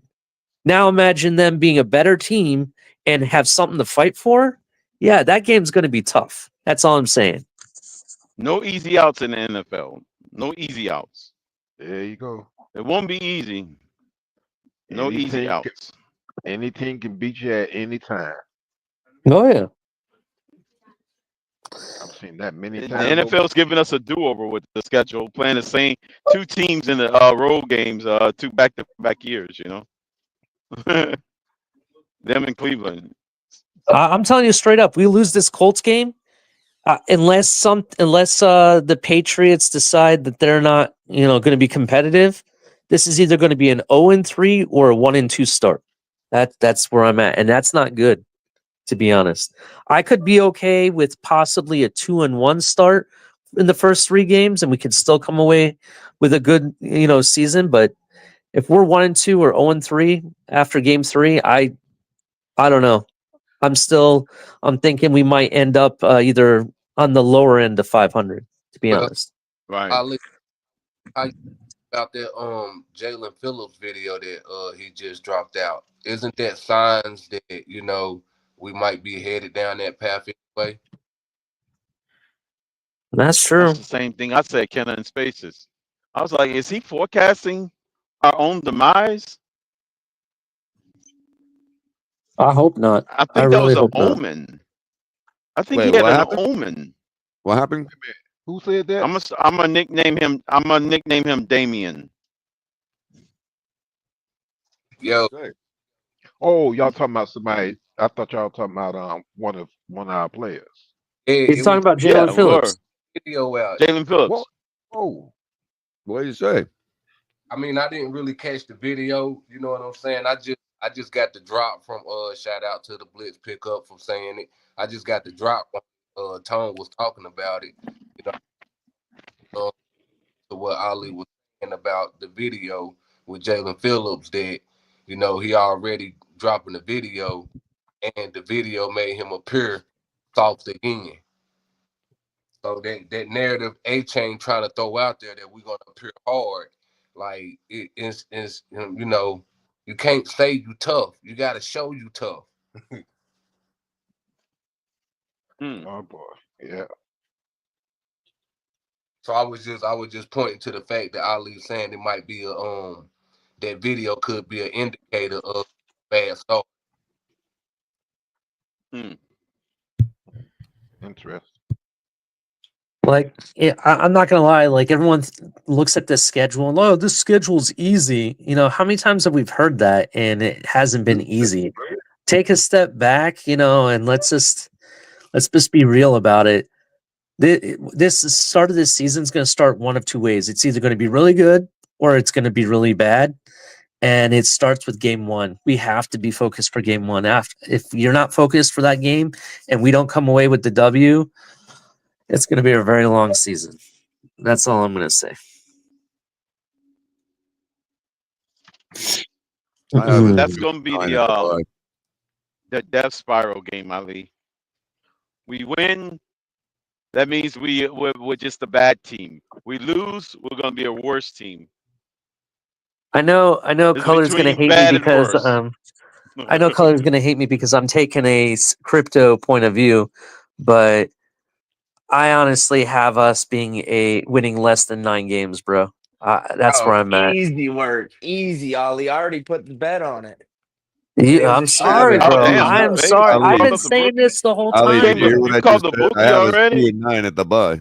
I already put it in, bro. I had a couple winnings from the Panthers, and I was like, you know what? I got us winning. I got us winning less than 9 games, bro. And I have a bet, $100 bet that out there that we win less than 9 games. And if it happens, right, that we do win more than 9 games, I'm still okay. It's a win-win bet for me because too. then I can turn around Same. and say that I That's just the paid safest bet you $100 can for make, us to Ali. win. Yeah, So that's and that's how basically I what I'm did it. saying. Yeah. I put the under on 8.5, and which, by the way, I think it's an absolute lock. I don't see us winning any more than 8 games. But if we That's how I play do, my FanDuels. if we I play it do, that and way. I'm wrong, I'm happy. I'd actually rather lose that bet and lose money because it is Right. what it is than Yeah, win that's the where bet. I'm at exactly. I'd rather lose the money because then I know my team was winning. But the Yeah. reality paid for me, for us to win. Because I but I didn't just even have to need be the real money, about but I You it. might as well basically make paid for some. us to win. Exactly. Now they all I doing rather it. Bro. I know paid Color for was the us one to that said win. this is how we should do it from now on. It's a great idea. I'll give you props, People will Color. I'll give say, you "Oh, you're props. a bad fan. You're a bad fan." It just How am I a logically bad makes fan? sense. I've spent Yeah. $100 on a jersey. Why can't I spend $100 on a win? Yeah, exactly. I totally agree. I Exactly. totally agree. And if you lose, at least you can still, yeah, it's shitty we lost, You but get at your least, money, you know, you if get your you, rebate, right? yeah, exactly. They're buying you dinner for losing. Yes, exactly. Yeah, I think it's genius. Color, you said it the other night, and There you actually, go. Color, I gotta thank you because you're the reason why I They're the put the ones bet that have down. to Right. win. They're It's gonna not pay you like, to lose. like, Yeah, oh, you were the because I reason I didn't put do the my bet down, job, Color. I'm I not forgot to allowed to tell make you. money off you not doing off you Yeah, failing your expectation. yeah, exactly. Yeah, Right. You should be allowed to profit off of them not meeting expectations. Yes. totally. That's it. That's like saying we shouldn't be able to short sell companies stock because it's not fair that they're running their business like crap. You know what I mean? Yeah. Yeah. Well, if I could short sell, well, actually, I probably wouldn't because That's the basically Dolphins all are you're really doing good is at short selling the marketing. They're Dolphins. really That's bad all at it winning is. games. Well, you're That's But all it betting is, on Bryce. that's the That's thing. company's all it stock is. going down. Well, why are you betting on that? Because Yeah, they're running their company like shit. yeah. Right. Well, That's and basically what you're doing when you make that bet, Ali. You're yeah. short selling the Dolphins, or you're buying But a Right. wait, put That's option. exactly Ali, what you're doing, crypto.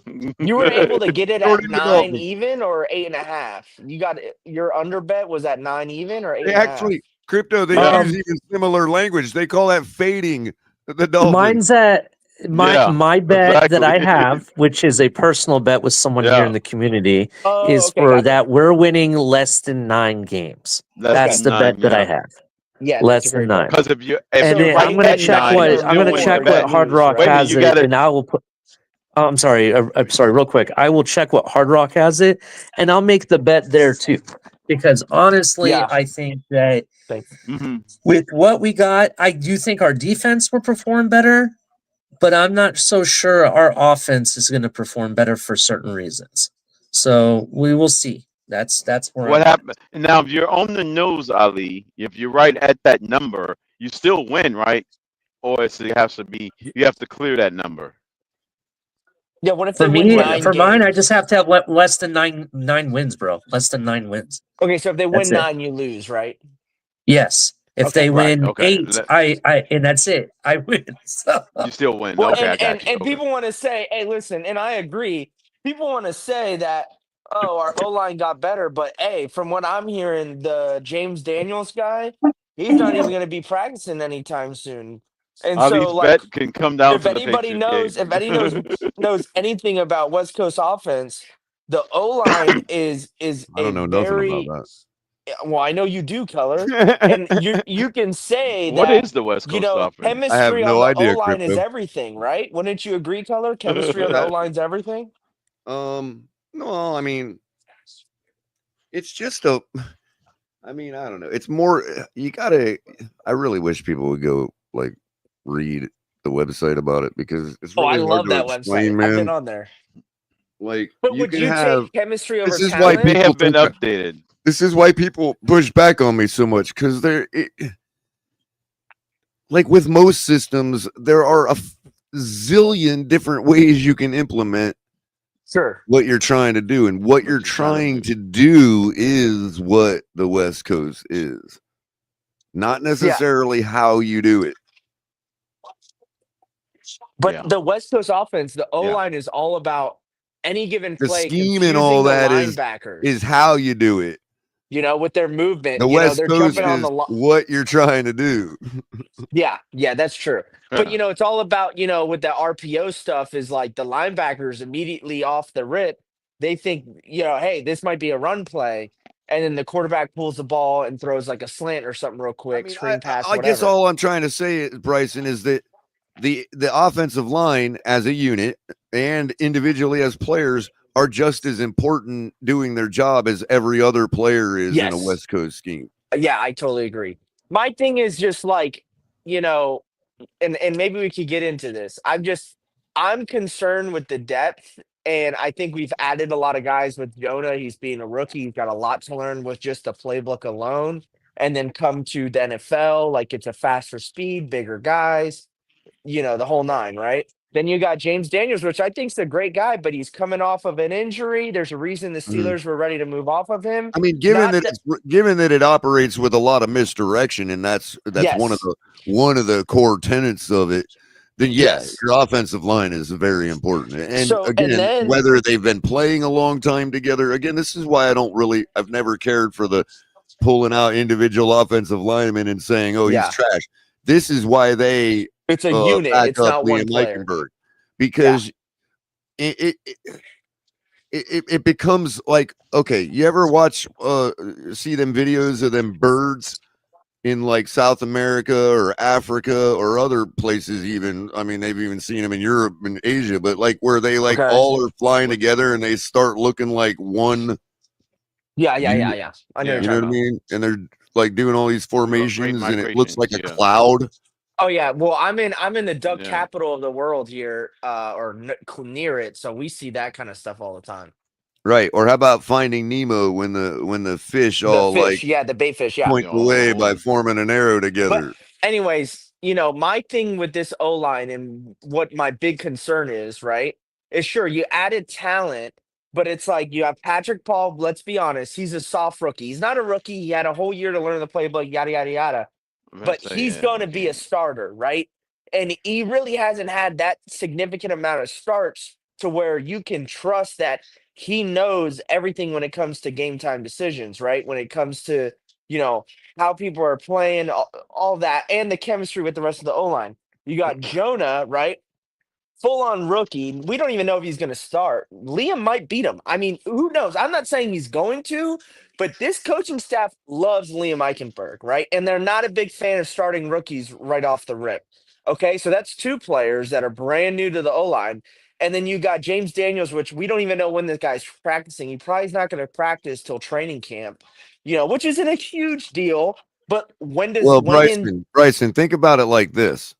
Because remember, we're dealing with human beings here, and that's what a lot of people forget. You know, people that have been sitting in the front of their TV playing Madden since they were teenagers forget that these are human beings. And so I would like people to test the theory about how much the team supports Liam Ikenberg by finding whatever bar the offensive line is sitting in on a Friday night in the off season together. And just pulling one of them aside, you know, let's say they're, you know, buy them a few drinks. No, they love the guy. Start asking each one of them how much they think Liam Ikenberg is trash.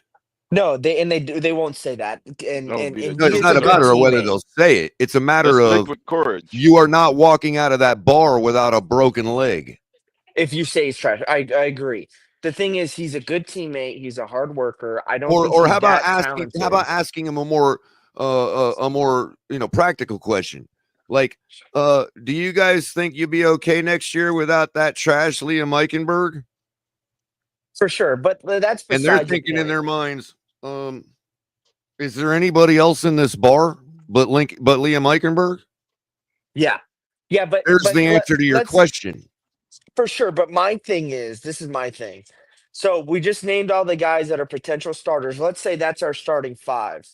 You have 3 out of the 5 linemen that are fresh to the lineup and brand new to the scheme. I'm just saying it'd be like walking into a firehouse and asking all the firemen if they think that guy No, laying I over get there it. is he I get it. trash? I get it. Let Can me y'all land do real your quick, job though. without him? Let me land real quick. They gonna So say, yeah. I'm sorry. no, you're good, color. You're making solid points. But anyways, you got 3 out of the 5 that are potential starters, brand new to this O line, and then not only that, but you have a extreme like Eichenberg. Say what you want about him. He's our best depth piece on the roster, right? And to me, that's a little concerning. We have absolutely no depth with a lot of players that are pretty injury prone on this O line. That is where I think we crumble when they go down and when Tua goes down. Not only those two, but the DB room too. I've talked plenty. I've bled your ears on the DB room up here and on Twitter Spaces. Those are the 3 things: quarterback, O line, and DB room, where I think this team fails and has failed at adding proper depth. Not so much the quarterback room. It's just when you pay a guy 50 mil and he can only play 12 games a year, you have problems. And go look it up because Tua averages 12 starts a year when it comes to injuries. And so Yeah. that's where I think this team is absolutely failed when it comes to building a roster. And I think that's really going to be the end of McDaniel for sure. Greer maybe. I don't know what they're going to do with Greer. My thing is I think we should clean house, but I like Greer. I'm not a Greer hater by any means. I think the hate that this team gets on Greer is actually kind of crazy. I'm not saying he's this badass GM. I'm not by any means. But if it comes to me, I'm more mad at McDaniel 10 times out of 10 before I'm mad at Greer because we've seen it time and time again. Greer's type of personality is he's a very flexible, no backbone type GM. He's going to get whatever, not only the head coach, but the rest of the coaching staff, scouting. Like GMs don't give our coaching staff as much power as Greer gives. And it does come down to him. But yeah, that's just my thing. I think those 3 position groups is what's going to be the failure of this team moving forward. It's very interesting that you brought up that the Greer versus McDaniel and who's safer or whatever. Because to me, I think Greer survives a world where we don't perform well this season. I think McDaniel's truly the one that's on the hot seat. Because if you think about it, even in the worst season that we've had last season, for example, right? He's always been able to bring talent. He's always been able to make, great trades. He's never really done anything that deserves firing, in my opinion. Right? The worst thing that's happened, and you could argue that he wasn't the one behind it. It was somebody else. Was signing Tua. That was the biggest issue that we've had with him. But honestly, was it really him? Because from the looks of it, it was him trying to stand his ground until something changed. You know what I'm I saying? agree. So for me, I'll be right back. you're absolutely right. I can name 101 things that McDaniel's been caused in games, and that's been an issue, or inability to do things in games that's been an issue. And I think that's more of the fireable offense here. And I think that's where I think even if we make the playoffs, let's say we make the playoffs again and we get kicked out first round, or we don't make the playoffs, I honestly think that McDaniel's out the door and Greer still stays. I think that's what we could end up seeing, to be honest. Wasn't it McDaniels that went Yeah, to I agree with Ross you, to ask Ali. for? Wasn't it McDaniels that went to Ross to ask for a tool to get the extension? That's I'm another not sure if thing. he went to Greer, Ross or who he went to, but I I do think know he went to he did Greer. slam the table for it, to be honest. He went. I think So he went to Greer, but besides the point is Greer was standing his ground, and Hmm. McDaniel came in and said, "Get this deal done. We need this guy." Right, And then the exactly. That's deal what I'm got trying to done. say. So Mhm. like, and listen, I still think just coming from my backgrounds and my career, I think even if you're a leader and you have people under you that are your subordinates and you go off of their opinions and those opinions you enact or whatever and they fail, I still think that comes down to you as a leader because you made that decision to go with their opinion or whatever. And so I still put some blame on Greer for not having the backbone and allowing a fresh rookie head coach make as big as decisions as he has. But still, I don't put all the blame on him. I put the blame on him partially for allowing McDaniel to have that much power. If I was the GM and I was hiring Mike McDaniel, I was like, hey, man, you had a lot on your plate. I don't know if, figuring I'm out who not we sure you need. can do that though, Bryson. What do you mean? Because the guy going for the job that gets offered the position would just say, well, if you're gonna hamstring me, then why'd you hire me? Go hire somebody else that Well, you don't have to and that's what hamstring. I would say, and that's why I wanted that's why I wanted Harbaugh or some other vet in the In other process words, you that either I think could I trust. applied for this job and No, I these get duties. that, If but you don't think I can do all of these duties, you should have hired somebody else. honestly, I think the GMs, I think this our GM Chris Greer, I think he gives too much power to that head coach that's not actually like genuinely in their wheelhouse. Like, yes, they can say, "Hey, this is the talent that I But I want and don't I'm looking believe for," and I'm Chris not trying to Greer can argue go with you. get I those just don't guys. believe that. I don't believe it's Chris Greer's decision as to what the nature of the head coach's duties are. Sure, but I do Like think I it is believe because that he's the general the manager. job He makes descriptions for everybody in that building probably don't go all the way up to Stephen Ross. Probably just go up to Garfinkel or whoever the president of the sure, organization is. but the GM is in charge of the head coach when it comes to what No, are his nobody. full But that's his. how do. But again, That's what does just the in structure of the charge NFL mean? team. What does in charge mean? Well, it's not necessarily in If he's in charge. charge of the head coach, then he's in charge of the team. But what I'm saying is, I think And you Greer. might as well eliminate the No, position, but what I'm saying is, I think Greer which they have done in allows. baseball, by the way. Yeah, and by I the way, think and one thing Greer about Chris allows. Greer isn't in charge of the lineup. Chris Greer is in charge of the play calling on 3-1. No, he's not. But I'm saying Chris Greer allows McDaniel to enter those He allows conversations. McDaniel whatever the job duties that were laid out in the job description Yeah, when he I got just hired. disagree. I disagree. I think each team has a Well, different. then he might as well fire him then, because Yeah, I agree. He that's like should fire hiring him. somebody to drive a car and then saying, "But you can't touch the gear shift. You're not good at that." Well, no, it's not the gear shift. It's like so. This is a better, in my No, opinion, a That's why they better. have automatics, color. They're just giving them automatic. No. That's Gears not was it. part of That's the not job it. description that he got hired for. No. Well, I disagree. Hey, That's not color, part of the just job give them an description. automatic. The thing is I think Well, how do let's you say take it this. apart, Crypto? In rally racing, you have in rally racing might not be the right one, but there's a type of racing where there's a driver and there's a navigator. Let's say GM is the navigator and the I driver is the understand. head coach. Okay, I got But you, let me Bryson. I finish, got man. your I let analogy you already. talk. Let me I already talk. got your No. analogy. What I'm Okay, trying whatever, to say man. is Sounds good. that is in that driver's job description that he is to relinquish duties of shifting gears to the co-driver. Incorrect, and that's what I'm trying to explain and put my scenario home is that the navigator he's relinquishing some of his navigation duties to the head coach that, in my opinion, are not necessarily in his job description, as you like to say. And I think that in other successful teams, the GM has a little bit more power to say, "Hey, I know you like this player, but I think we should go this other direction. Let's go this other direction and see how it unfolds." But that's not how Chris Greer runs so the Miami Dolphins. I don't he, understand why Mike McDaniel wouldn't just ask for every superstar player at every position. So obviously, Chris Greer is culling out the players, for lack of a better Hold, word. hold on. Can I stick my nose in this for just a moment, please, if that'd be okay? I'm so sorry to both of you. No, you're good, Ollie. Technically, No apology Color's needed. analogy of like, okay, we're gonna hire you to drive a car, but you can't. What did you say? You can't hit the gas pedal? Is that what you No, said, you Color? can't touch the gear shift. You can't. Okay, well, technically, they've done that. They've done that to Mike McDaniel. You know that, right? From day one. When he was hired. Oh, no. Let me just explain. Hold on. I know you about to do. Hold Ali. on. He was Hold on. shoved Let the me defensive coordinator explain. to keep him. Let me explain exactly.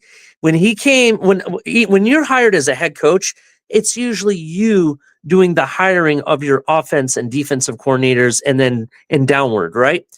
No, they didn't have a guy that he could bring in himself. So they basically had, what was his name? The defensive coordinator. Josh Boyer. We had Boyer, and we Okay, kept him because he's not good at defense, right? Because the head coach isn't good at defense. Okay, so that's a good point, The Ollie. following year, we brought someone that he mentioned. Okay, Vic Fangio. All right, and we overpaid him and everything. Okay. But this new guy, and hold on. Let me just land on this, and I'll let you interject away. The third guy we brought in, right, Coach Weaver, is that really McDaniel's guy, or is that a Chris Greer hire? Doesn't matter. Because if what Well, you it say does, is, because that's exactly No, what you let just me described. Boy, Ali, that don't matter at that stage. It's Let late in me the game. explain why it doesn't matter. Because Okay, go ahead. if what you say is true, and what and I'm to understand properly how hiring an employee for anything works, a job description is not static. Like, somebody could have identified, okay, the next coach we hire, it can't be in his job description to hire other coaching personnel. So yeah, if they hired Mike McDaniel and his job description does not list hiring coaching staff, okay, then that is Chris Greer's responsibility.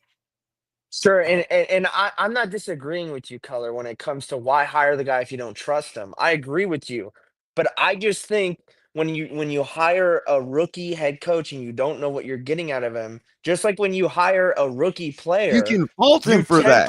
You can fault him for that. certain responsibilities. But you when can it fault comes him for to that. But don't assume that all of Mike McDaniel's errors and mistakes are because No, I'm Chris not Greer assuming took that. that power from him and is the one that made the mistake. No, I'm not assuming that. I'm just saying I don't think I like McDaniel from the get-go. I thought it was a decent hire, but I wanted to see how it played out just because he was unproven. And now that we're 3-4 year, however many years into it, I fall back to my original opinion when we were trying to hire a coach, and that we need a veteran head coach that knows what the fuck he's doing. And I thought We also Harbaugh. know on such matters as hiring head coaches, I'm pretty sure, drafting players, it seems, as well as hiring the head coach before McDaniel got there. We know that we've been told by the owner that all of those types of things are collaborative anyway. Yes, so they're they in are. everybody's job description. They The job are, description I says think that's work a with these guys problem. over here to make the decision. But I think that's a problem with how our team is set up. Maybe it and that is, goes. but talk to Stephen Ross about that, not Chris Yeah, well, Greer. there's Stephen Ross ain't Chris selling Greer's anytime soon. executing his job exactly how Stephen Ross expects him to. Yeah, and I never said he should be fired. I said Mike McDaniel. I'm just saying. Hey, all I know Why is does listen. everybody even talk about Chris Hey, Greer? listen. If you want to talk about job descriptions, Chris Greer's job description is whatever that billionaire tells him to do. Yeah, that is thank you, that's Shake. a moving Thank job you, Shake. description, Shake. Thank you, Shake.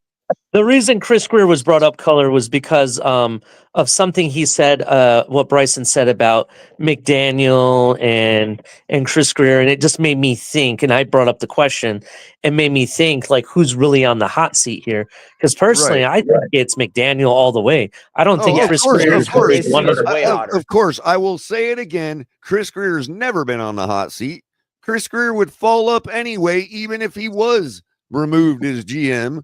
Okay, Yeah. he's not going anywhere. Yeah, I agree. And as far as his job description goes, and how much Ross weights each part of it in evaluating his performance, Can somebody show me the document that Chris Greer, as a general manager, was supposed to sign, whatever it may be, that he neglected to sign? I don't know what you're talking about. I'm pretty sure there's paperwork throughout his day he has to put his signature on. That's his job to put his signature on. Can somebody show me the part of his job that he neglected to do, that that Ross waits on his performance, like that we don't know about?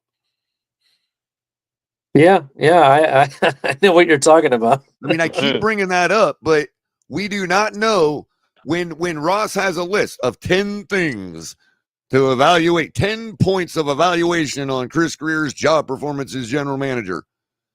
Two of them might be stuff we talk about. Yeah. Thank you. Armando Swain is asking a good question, Color. Who runs the NFL? Is it the union or the owners? Owners 100%. The NFL is a league of independent corporations. Mm-hmm. And the league is the union of those independent corporations. But I think the he's more players talking about union the doesn't NFLPA. run anything.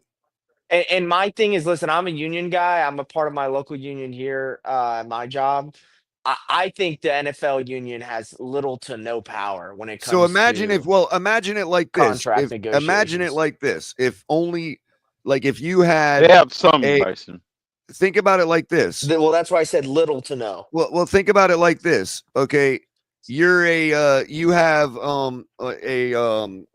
you want to join a dart throwing league, right? Your darts are yours. You can throw them anywhere you want. But in order to be a member of that league, you have to conform to the league's rules and guidelines. Sure, And that may include give us some of your proceeds from your winnings. Who knows? Now, You know I what will I mean? say this, Crypto, to answer your question there. Well, they have some power. Well, it wasn't really a question, but a statement. They do have some power. They did help establish for the rookies all first-round draft picks. Right. They get a fully guaranteed contract and a 5th-year Right. option, and that was the buy-off because most first-rounders don't want that 5th year, where the teams do. Where other draft picks 2 to 7, they don't get fully guaranteed, but there You know is a what? structure Right. on how Then the they had a contract cap. should be. Sorry to interrupt should you, be a Bryson, but you structure know on what? You how can the look at it like contract should you be got to built. look at it like the players are software, right? And the owners have to license that software from the union of players. You know what I mean? And they have rules of how they can use that software. You can't just abuse it. You can't. You know what I mean? Like there's rules that That's the actually players really union good. collectively don't, bargain yeah, I for. You mean, know what I mean? Micro Penis down there, he's saying they have all the power because there's a bargaining agreement. Just because you have a Right. bargaining The agreement bargaining doesn't mean you agreement have is like the power. licensing It does the not mean licensing by agreement for the you software. have power in the fact that you have to keep the league to that bargaining agreement. But just because you have a bargaining agreement doesn't mean it's sided for you. It's actually sided more for the NFL owners than it is the actual Again, Bryson, look at it like player. a license agreement for software. All the NFL players union is a lawyer for the players as representation for the collective. That's all it is, right? And, So all they do is whatever the collectives want to come together and say what they want. The NFL union represents the player in that matter. Now, what the owners do, the owners will come in, their collective will come together and say, okay, we'll agree to give you that, right? So it's balance. It's to keep the balance of power. Now, here is the key factor in this. Who makes up the rules and votes on the rules year in and year out? That's the owners. So that's technically, owners, exactly. owners have a little bit more power. Well, Ali, the owners vote. You're talking about the players' rule, like the league rules, or are you talking about the league collective rules. bargaining agreement? We're talking about league like the rules in the game when it comes to gotcha. rules, Just wanted to clarify. everything. The collective bargaining is both representation from both the owners and the players and the union, right? all that all together. Now, Ollie, I got a right. The question for owners you. vote on that as is their Ollie, answer to the negotiation, right? Do you know if there's any union representation when they vote on league rules, or is there none at all? Player representation when they vote on league rules? No, the union representation. That's player representation. Yes, there is. Is there? Okay. I believe so. Now I know, like with my union, like every year, like I because just they're not going to just let the weeks back. What if the owners voted that they can start using axes to block to stiff arm with? We the vote players' on a whole bunch union's of going to be like, stuff. no. We vote on a whole bunch of stuff for our agreement, and then we got to come to the table after we all vote on it and come to the table with the agency and be like, hey, this is what our union wants.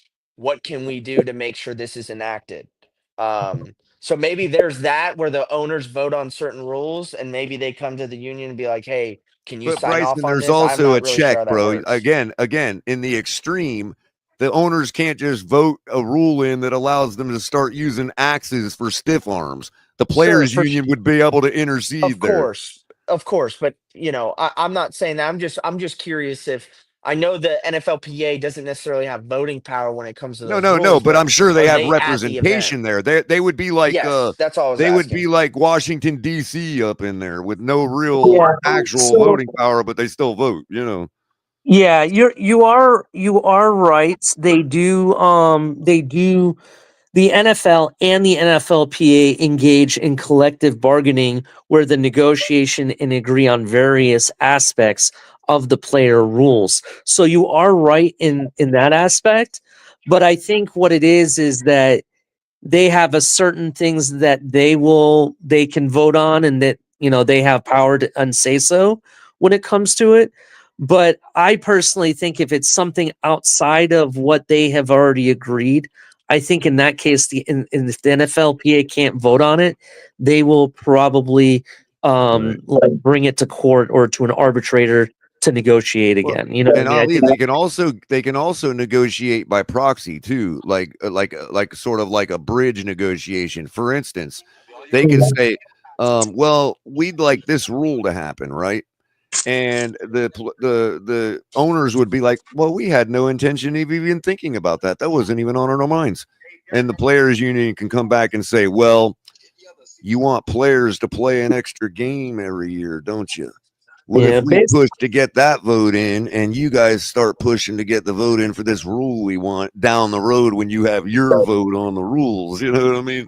Yeah, so I'm sure there's some of that going on, like negotiation by proxy, like bridging the two events together. You know what I mean?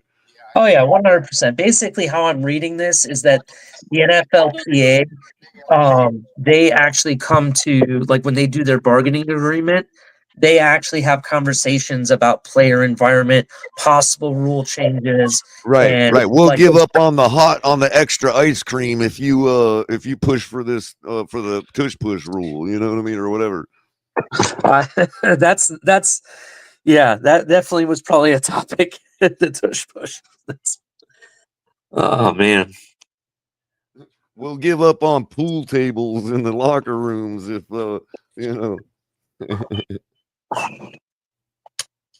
No, but I think it does have to do with, like, for example, how many practices you can have and how long the practices are. I think there's probably conversations in regards to the equipment that can be used, the helmets that they have to wear. I'm sure there's a lot of player safety and also certain things, like you mentioned it. How many games can they have in a year and whatnot? So I'm sure those things that they definitely vote on. The kickoff rules, do you think the NFLPA had a say in that? Probably. I mean, it depends on whether they wanted something else from the other negotiation. You know what I mean? But my thing, I hate the new kickoff rules. Personally, I hate the new. You shouldn't have to be able to tell the other team that you're going to do an onside kick. That's stupid. Yeah, that's the one thing I hate the most, to be honest. I hate that. I like the new structure. It could be fun, but it's like it hasn't really gotten that much better statistically when it comes to returns. There's actually less. What do you mean by that? Do you mean they had one return for a touchdown? Well, remember Yeah, what they're going statistically, for. the The success statistic rate they're on the going for, new. Bryson, though, is lowering the number of concussions. Yeah, Yeah, no, that I get that, but I don't even think necessarily special teams is, and I could be wrong, Right, but I but don't what think they special teams is eliminated the was the problem when it guys comes to running down the concussions. field, charging into each other. yeah, No, I I see know, what I you're get saying. that, but What you're And saying. having been it's a football. There's guy that was concussions on the as just part kickoff of the return sport. team who has experienced the full steam of a safety coming down field like that and hitting you. Yeah, I don't mind the rule, bro. Like it's But like That's fine. I just Tyler, let they, me they need to help Bryson incentivize for a second. returns. Let me help Bryson for a second, okay? If you were to take the kickoff altogether, these new rules, and take kickoffs away from the game, it doesn't take anything away from the game at all. It's still the same game. That just should tell you right there, it's not entertaining. So for me, people like Bryson and others, it's just like, why do we even do this? Why don't we just start the ball on the 25-yard line Yeah, and because give it then to we us? have to rename it, bro. You have to put your foot into the ball to start the game, dude. I understand. It I would not agree be with football you. without that being the first Why don't we do move. But this? honestly, I don't Why think don't it's we do this? football Why don't we without. have the format be the same, I mean, but except of course, but that's all we have left. That's the only part we have left that allows us to call it My thing, I football is just that think it that the started with a sport, foot going into the ball. and I'm a young guy, and you guys would probably agree. The sport Mhm. that I grew up watching is not the same sport that we see on Sunday. Like, Oh no, yes, it's injuries not. I have agree. gotten better, It can but be they're still sometimes. relevant. There's shades of it, Bryson. There's Shades, shades yeah. There of it. is, but That's Especially the around just playoff sport, time, it gets a like, little more there's like it no used to be, bro. like I think there is pros to what we're seeing. There's definitely higher scoring, but I like a strong defensive matchup. I like that the quarterback's got to think about, hey, I don't want to put I don't want to put my players in a dangerous position. I mean, just watch a Dolphins game. Tua puts our wide receivers in dangerous positions almost every freaking play, and it's like As, there needs to be some of that. I mean, Tom Brady even has said that on certain platforms that there's no more quarterback accountability when it comes to protecting their players. And as and Grant and the reported, defense is absolutely handcuffed. Like if you're a young kid trying to go to the league, why play defense anymore? They're absolutely handcuffed, and all the rules are against them, not for them. They're all for I mean, offense can literally do anything. I mean, not everything, but you know what I mean. Because it's still a game, and it's still as the rules change, the learned skill changes too. So you got to remember that the kids coming up don't see it though like we are. They don't know what we're talking about. They know that position exists. It means I'm supposed to stop you from getting the ball into the end zone, and this is how we're trained to do it now. You see what I'm saying? They don't No, see I that, get it. bro. I get it. So My there's thing still is, unless you're going to be I get what defensive you're end, saying is that the glory is more on offense. So yeah, there might be less, but there's still players like kids coming up that are like, I want to be a corner. I want to be like yeah, no, I Xavier get it. Howard. I want to I be just like, what I mean, Jalen Ramsey. Like, I just wish that we would be able to center, and it's some about entertainment, it's some about player safety. I just wish we would well, I mean, center they've it been already more on teaching an kids how even to playing tackle field differently than they did because us it's for like the last 20 years now, Bryson. yeah, but it's not an even playing field right now, and I wish it was. It's so much more centered Right, on the but offense. once those new skills start to be refined, like I said, they've been already teaching at the high school levels now for 20 years, the new ways to tackle and introducing new skills because of the new rules. Once those have more time to get refined and perfected, we're going to see a resurgence in balance again, dude. Potentially, but still, I mean, the Well, referees, you breathe on a Dan quarterback and you Marino get a came freaking out, pass bro. you Nobody get was a ready for that, bro. Then they But, all but went out Tyler, and let me got one of ask the Deion you this. Sanders. penalties. Let me ask you this, and I know I'm beating a dead horse, and I know the Miami Dolphins didn't care, right? And that's why they voted against banning the tush push. But let me ask you this: if you have a play that is in historically in the NFL, from what we've seen the past 2 seasons, maybe 3, it's not defensible, right? At some point, that just changes the whole rule where it's no That one I kind longer of agree first with. and 10, it's first and 9. That one I At kind that of point, you agree might with as well because just call it first and 9. No, Ali, it's I not. do You so still I got it's equal not that I opportunity to don't not think make it there isn't first and 9. cases it's not that I don't think there isn't cases that shouldn't be looked at for, okay, this just provides too much of a competitive advantage. We have plenty of rules in the NFL since the start of football ever. Every rule that's ever been created in the first, 50 years of the game being created was because we got to eliminate this competitive advantage. People figured out, just like with any game, Ali, the first thing people figure out is how to glitch it. Right. Think about it this way, Ali. The Bears back in '85 ran the 46 zone. Nobody can defeat it but just one guy. And we all know who that guy was that defeated that 46 zone in the Bears and gave them their first and only loss. They just they looked invincible. They've gone through this in baseball. Just so you know, They didn't change the rules and say that Buddy Ryan couldn't run it. They just said we got a quarterback that defeated it. Ali, they've gone through this in baseball, not just with the DL rule in the NL, but recently I think they've gone back to banning shifting in the defense. Yeah, I see what you mean. Look for me, and this is what I was just trying to. What I prefaced it before. I know I'm beating a dead horse, and a lot of people don't care about it. And the Miami Dolphins voted against banning it. I prefaced it that. For me, it's just I don't like it, bro. I don't like it because right now we really haven't seen a consistent way to defend against that.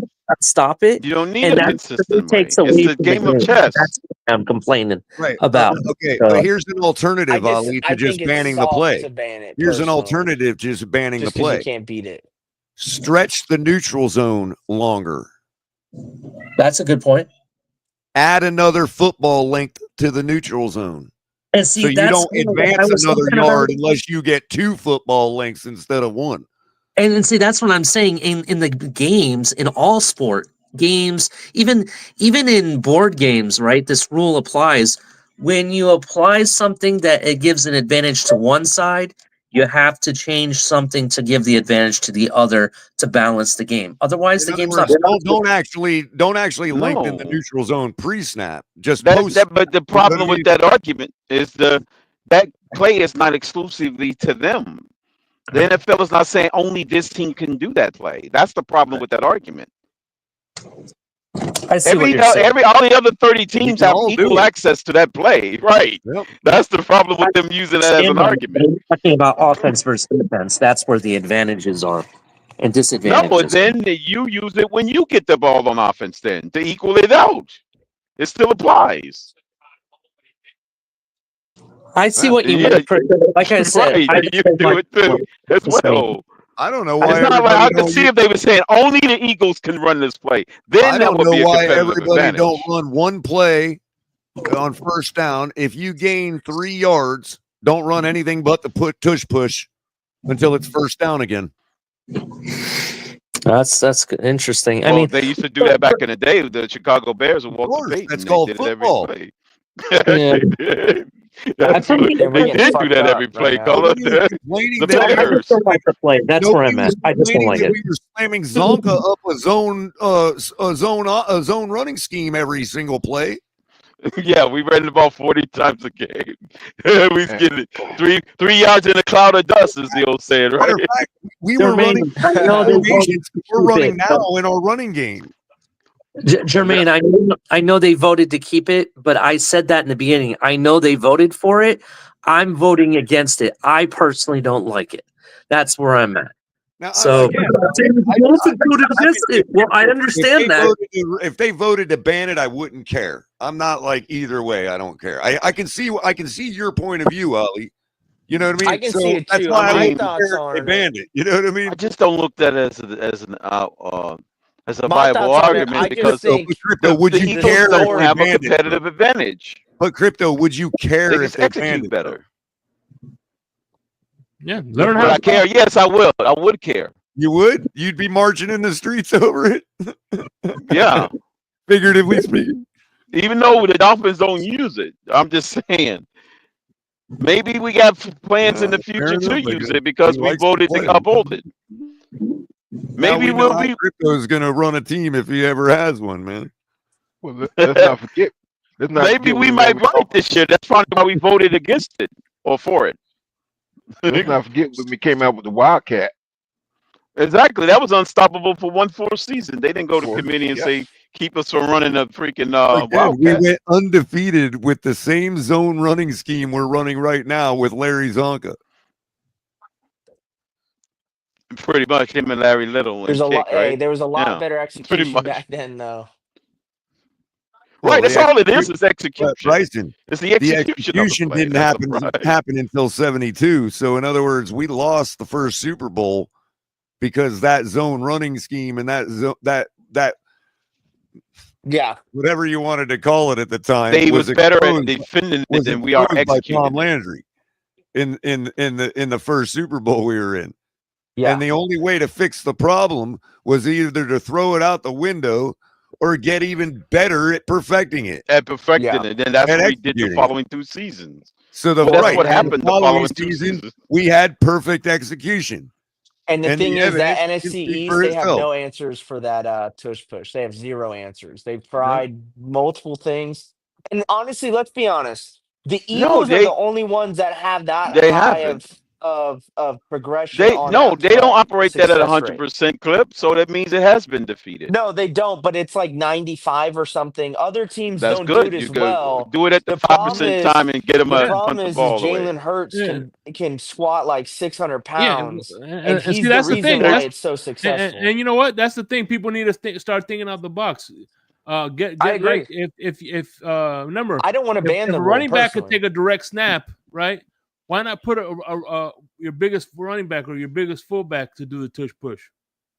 No, I agree. I think the problem is I They don't have like done the it with whole. tight ends I before. get what Ollie's Kansas saying. City I did just it me with Kelsey. personally, Yeah. just because you can't beat it doesn't mean it should be banned. That's just my thing. It's like Yeah, I'm you know what? I'm lockstep with you on that but I take. get where Ollie's Because coming from. I eventually totally get it. somebody will put the jelly donut down, get in the gym, and learn how to execute a reverse tug of war without the rope. But the problem is our That's what they'll quarterback do. does a QB sneak and he freaking tweaks his back for That's 4 all it weeks. is That's a the tug of problem. war, inverse You can't tug of even have war our without the quarterback do a rope. QB That's QB all it sneak, is. bro.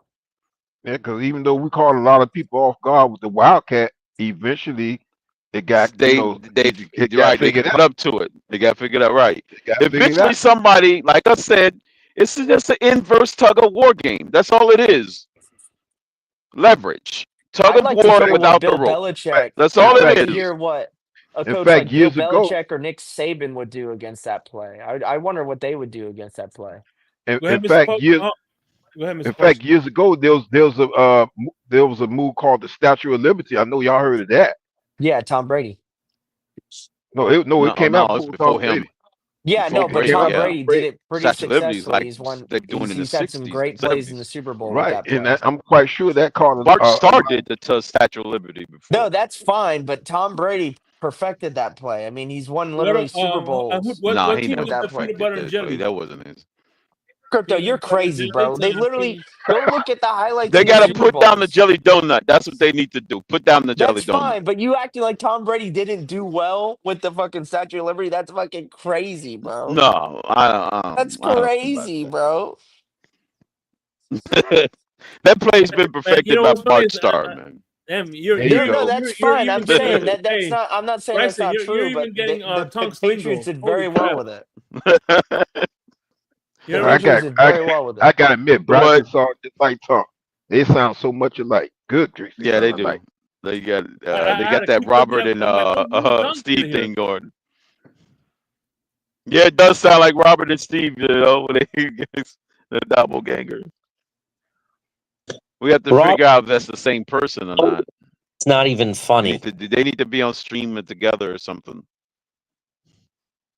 That's true. Crypto. I just asked ChatGPT, and Tom Brady did the Statue of Liberty against the Jacksonville Jaguars in 2007, which helped them win that playoff game. I just did the homework for you. Did you? Yeah, I They did. I helped you rewrote out. they rewrote Well, I guess the I didn't code. do the homework, but ChatGPT did. Bryson, the ChatGPT code, the code has been altered. The Bryson. code has been altered. Bryson, don't worry, you get Crypto, your you gotta get out of here, bro. Nah, fuck that shit. Man. They had a different code. The language model got messed up. They had to implement the upgrade. What's up, Bryson, Ollie? you get your dolphin takes from ChatGPT? No. I don't get my Dolphin takes, but when I think of a stat or something, I ask ChatGPT. I call him Chad. That's my personal assistant. I know. I'm just messing with you, bro. I know what you're doing. When Dude, I'm I looking gotta up the actually stats, like ask on the him what he dime, thinks Well, about I'll actually, Tua. Sharif is probably got it from ChatGPT. Oh, Sharif, 100%. Fucking, he gets a whole script written before he comes up here, bro. I love bro. Sharif, man. I'm That telling you man's straight funny, up. dude. I'm telling I you love Sharif straight up definitely that got it. Oh, I'm willing to bet that when Sharif gets his take from ChatGPT, he actually has ChatGPT read it out to you. Because I don't think that's his voice. and That's he will ChatGPT. plug it into Sharif's a Madden, funny Ali. guy, dude. He will Sharif's a plug it funny into guy, Madden and bro. play it out and play Yeah, out the scenario. yeah, I you love That's what he'll Islanders, do. bro. They're hilarious people, man. He's gonna put it into Madden and say, "Oh, see, I've saw it. Yeah, I even played it in real life." Damn, man, Sharif got it, man. Man. I tell you what, Chat GPT is down because what you call it confused the hell out of him. So let me Sharif, first you were talking about the Dolphins, then you turned into the Marlins, then you talked about the Knicks, and then all the Panthers. Like which subject are you talking about? Please. Right, it broke. He's the first one to officially break Chat GPT. And Like, speaking of the I don't know Panthers, what we're you actually mean. getting freaking body slammed right now by the Hurricanes. Yeah, we Oh are. man, damn. They're pulling a Miami Is that Dolphins what on in the live TV conference right now. finals? Damn. No, that's all right. They got to come back. It's only 2-0, but they got to come Oh back. no, they'll be fine. They got to get this shit together. They're not playing like they did the first 3 games. They got to come back to Miami. Yeah. Remember that. Yeah, that's your next What is game. this? But What I they in don't want to game see a 5? game What game 6. is it We in? need to Game finish 5? business tonight. Yeah, it's game 5. Oh, okay. Because it's going to be the Oilers, and that team's nasty, bro. So They're Edmonton is ready to coming go. out of the West, right? It's going to Or be is Edmonton in the West, right? bro. It's going to be a repeat, and then we're going to end Yeah, up again. out of the I West. hope Yeah, so, Ollie. I hope we win again. that is crazy. If it's I already got that'd be bets like on it, too. Buffalo. That'd be like the Bills versus Cowboys in back-to-back years. So the same 2 teams playing in the final. Well, Bulls Jazz played in back-to-back finals. Well, so hey, there you hopefully go. we're the Cowboys in this scenario, Crypto. Yeah. Well, The we can't beat the Bills because we already beat them once. Yeah, that's true. That is true. Won the big one. We'll never beat the Fuck Bills. the Canadian Bills, bro. Fuck the Canadian Bills. Yeah. You like that? You want to know what's crazy about that? So I was talking to my cousins who live in Toronto, right? And Yeah. they're all a bunch of Bills fans, bro. I don't That's get what I'm it. saying. They're all Canadians. If they Well, come up here, they listen like to an them when hour they talk. They away, all have to be Canadian fair. accents, bro. They That all is do. true, Crypto. I forgot they're an They're- hour away. Right. They're about an hour away, so yeah, they're kind of like the home team for them. They But got dude, the they Blue all Jays not and they just got that. the freaking Maple Leaves and stuff. Not just that, bro. They all people in Buffalo have this Canadian accent, dude. Well, yeah, they. I'm sure Michael That's K. be probably happy to because hear they, that. when they jump over the Niagara Falls, they fall on the Canadian All right, side yeah. and they kind Hey, of get Micro absorbed into the Penis soil. says Micro Penis said Florida beat Dallas last year, not Edmonton. This guy clearly doesn't watch hockey because it was Edmonton versus Florida. Go look it up, you fucking idiot. It was Edmonton versus Florida. Hold on. Michael K is just trolling you, bro. He watches hockey. In fact, I bet you he watches more hockey than you do. He probably be fair. does, but if he thinks it was Dallas, he's retarded. Well, that's all it is up there. Buffalo doesn't win anything, so they have to watch hockey. Yeah, They for got sure. no other He was choice. talking about the Dolphins. He was just trying to troll you, bro, to be honest. Well, then he's got to open his ears because we're talking about hockey right now. But yeah, let's get back to the Dolphins. I also would like to know how you know that Michael K has a micro penis. That's There's kind a of song does, called bro. Michelle. We named him that Is the he other singing day, a song, right? Michelle? What fucking Joe gave him that name, right? Micro something. Micro Oh, K man. is what he said, actually. My Andrew bad. Donalds. Joe's got to get up here, bro. I love Joe. That dude's so fucking risky funny, to do bro. stand-up comedy, Hey, what's bro. Dude, Joe Joe's Risky. hilarious, dude. Joe Riss is that He's Hey, dude. got so such a great He is sense of that humor. dude. For a so while, Shay, he's been in the chat room. I'm glad he it's started coming up with panels. Joe, get what's your the ass up best here. barrel? What's the best barrel? Oh yeah, here you go. The Edmonton Oilers. What's the best whiskey barrel, Shake? I can't tell you. I don't drink whiskey. Oh, Yo, okay. hey, Shake. I'm gonna go to the store tomorrow to get a bottle of wine to drink with the neighbors. What do you recommend? And What do you- and Are you just drinking red or white? red. I only drink red. I mean, I Okay, drink white on occasion, but for drinking. Get yourself a good Chianti, man. A good Chianti is good. okay. Damn, that Send sound like a Japanese send me I'll a knife. get you text with what you good recommend. too. Chianti. Yeah, Yeah, yo, crypto. That sounds like a Japanese knife. So Chianti. yeah, hey, it does actually. Shake, send me a text. Send me a text. I'm going to get me a Chianti so I can It does sharpen it sound on like the a knife, though. stone. That's funny, crypto. Crypto, what's your I don't know if I've asked you this. What's your win total on the Dolphins this year? Give me like a 2-game, 3-game range. I'm going 6 to 8. Okay. Yeah, I'm on board with you there. And what do you favor And more, the that's being 6 or the 8? generous. And I'm what more do on you the favor 6 side more? right now. Okay, me I'm more too. on the I 6 agree. side now. Yeah, me and you are 8 means lockstep there. the bottom fell out for the rest of the teams we're playing. Yeah, we're lockstep on that, crypto. Yeah, I'm looking at that's my range. And crypto, you crazy motherfucker, but I like you, and we you go off the you go off the steps a little bit, but you got some good points.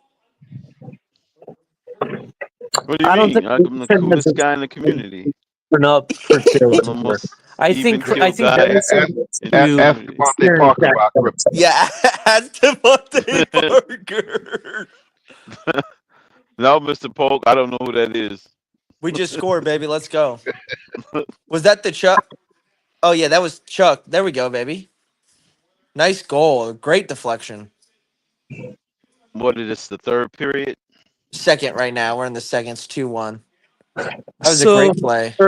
for an Oh, episode okay. Well, of intermission haven't Saturday happened. Club Exhale, I'm trying to arrange a party where keg stands will be a thing on the show.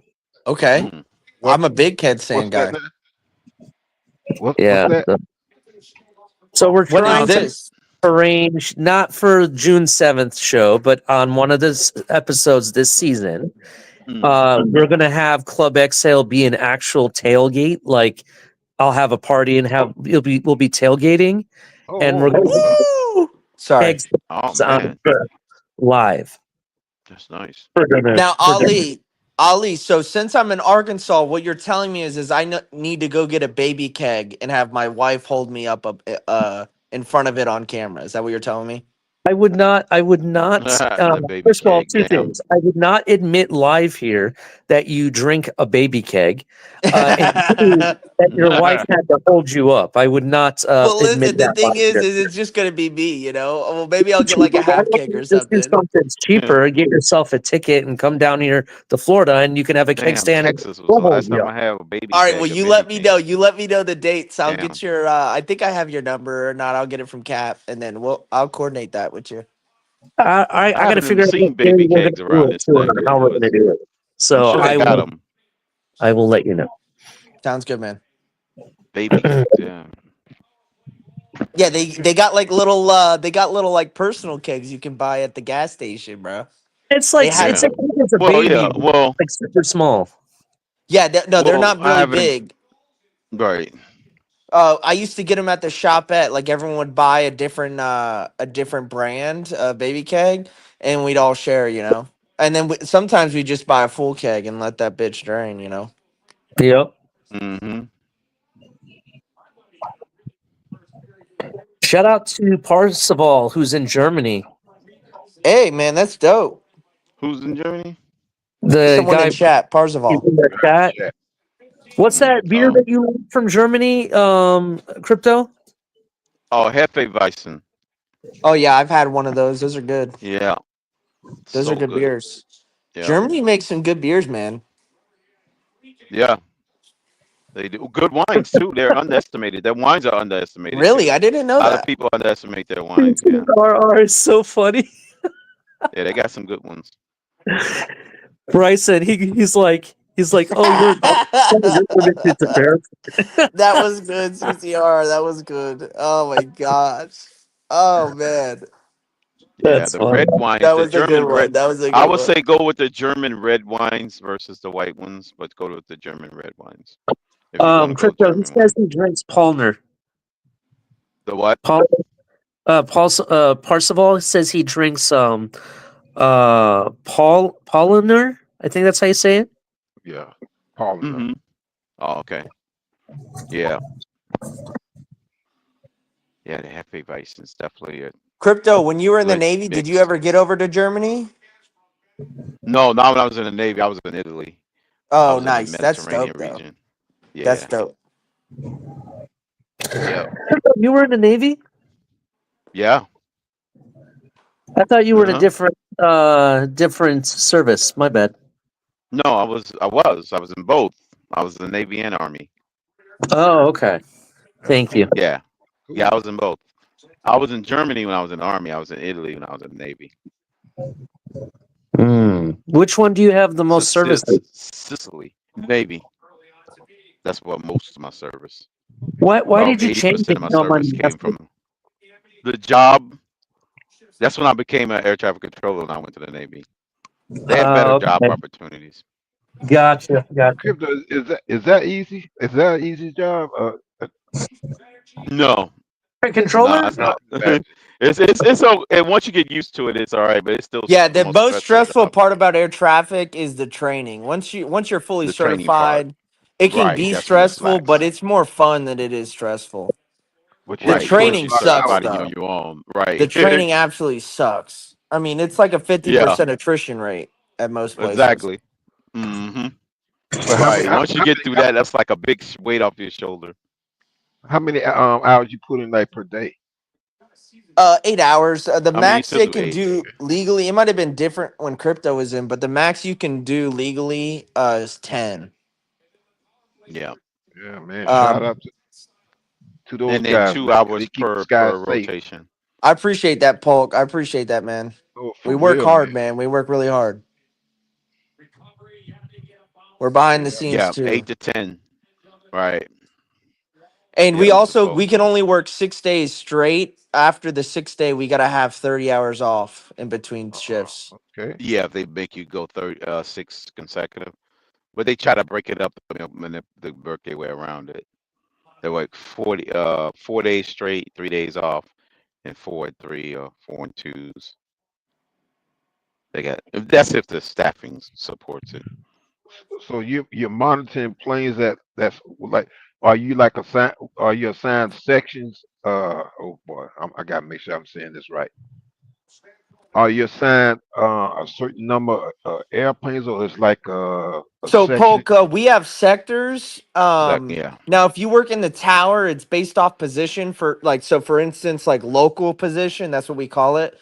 They Hmm. control all the runways and airborne traffic. Ground controls obviously Okay. the ground.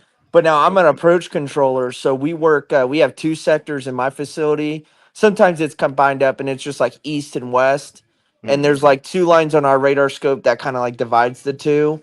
And so you Okay. have like you own an airspace from like about 35 miles around your Hmm. airport and it's surface to 15,000 feet. So, you know, we got arrivals coming in from all different airports. We got a vector to the runway and then we Hmm. have departures at the same time with overflights. Like some guys just want to fly from Tennessee to Texas and they got to fly through our airspace and stuff.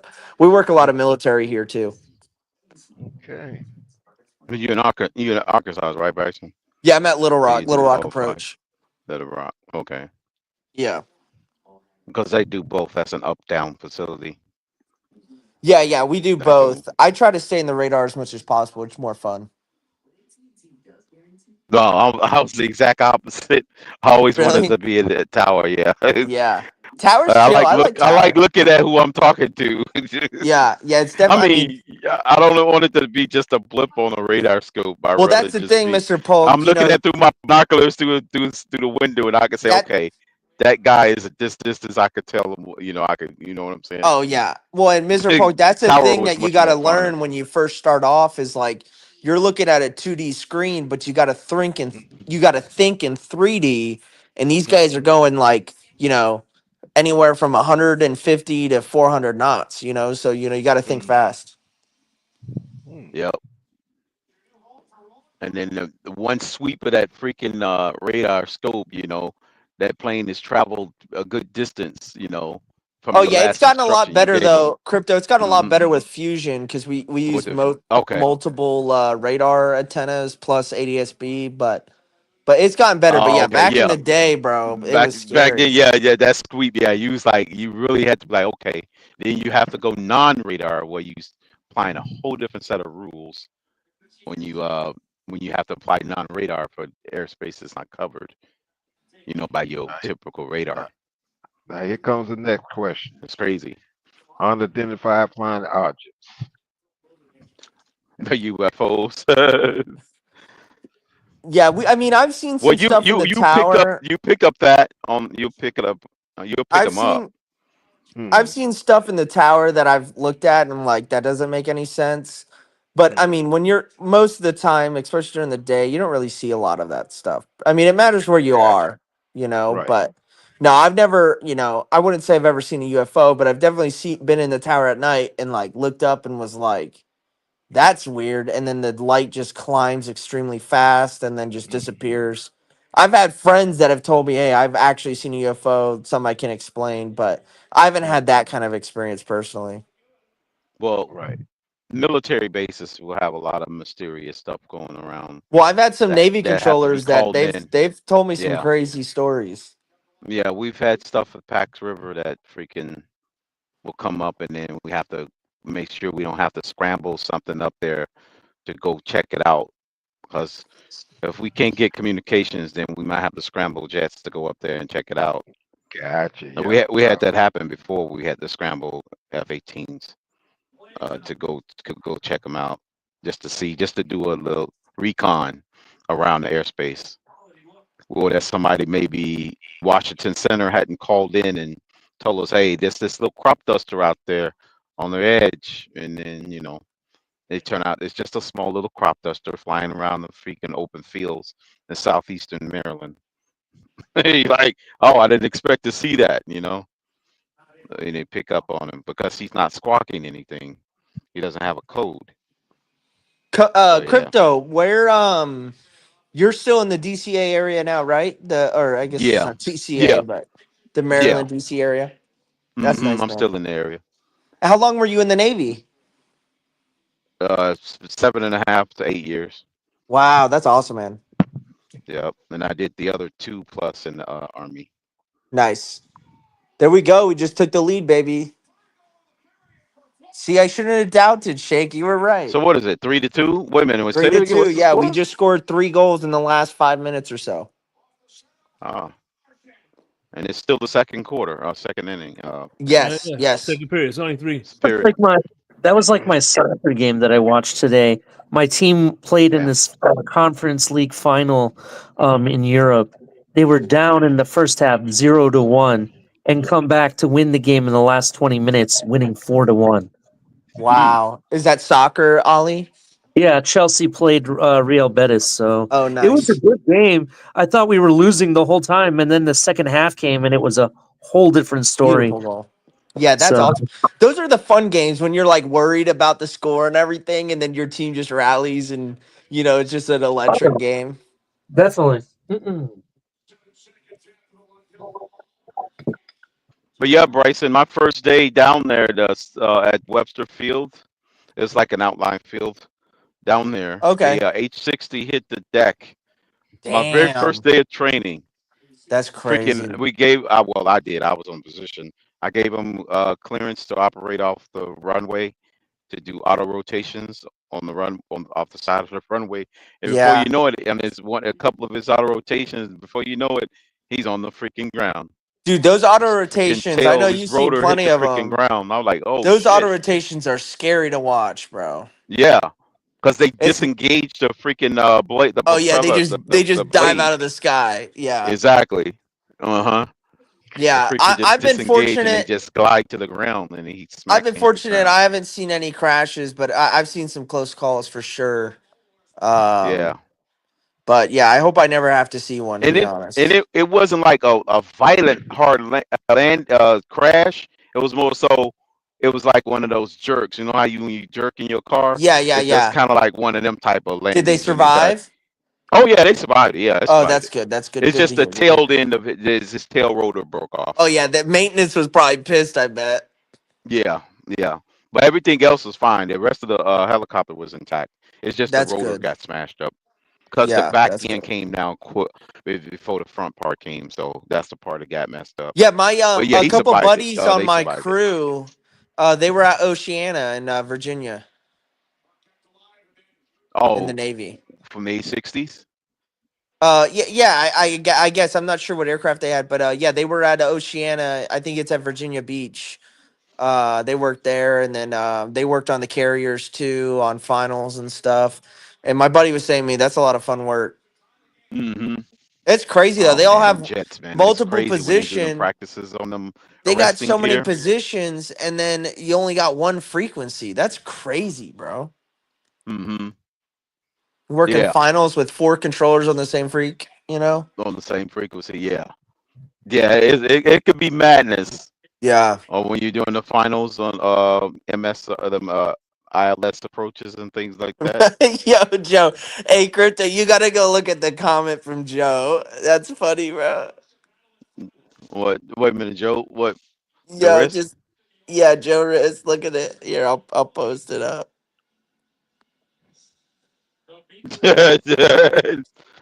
No, I'm talking about when you freaking taking off with the gas pedal, not that kind of jerk. I don't know, Crypto. You looking sus over That's a there, hard. brother. No, that's a hard jerk if you're going to That's compare it to funny, an man. airplane crash. To a Oh, that's helicopter. funny.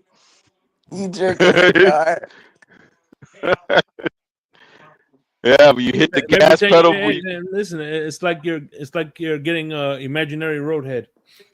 Oh man. Hey, Shake. See, y'all I about to get asked shake Crypto Oh, started. this, damn shake. Y'all and about I to don't get think I've shake asked started. you. What's your win total? Give me a range, like a 2-3 game range you got on the Dolphins this year, Shake. 3 what? I asked Crypto. I wanted to ask you because I didn't know your answer.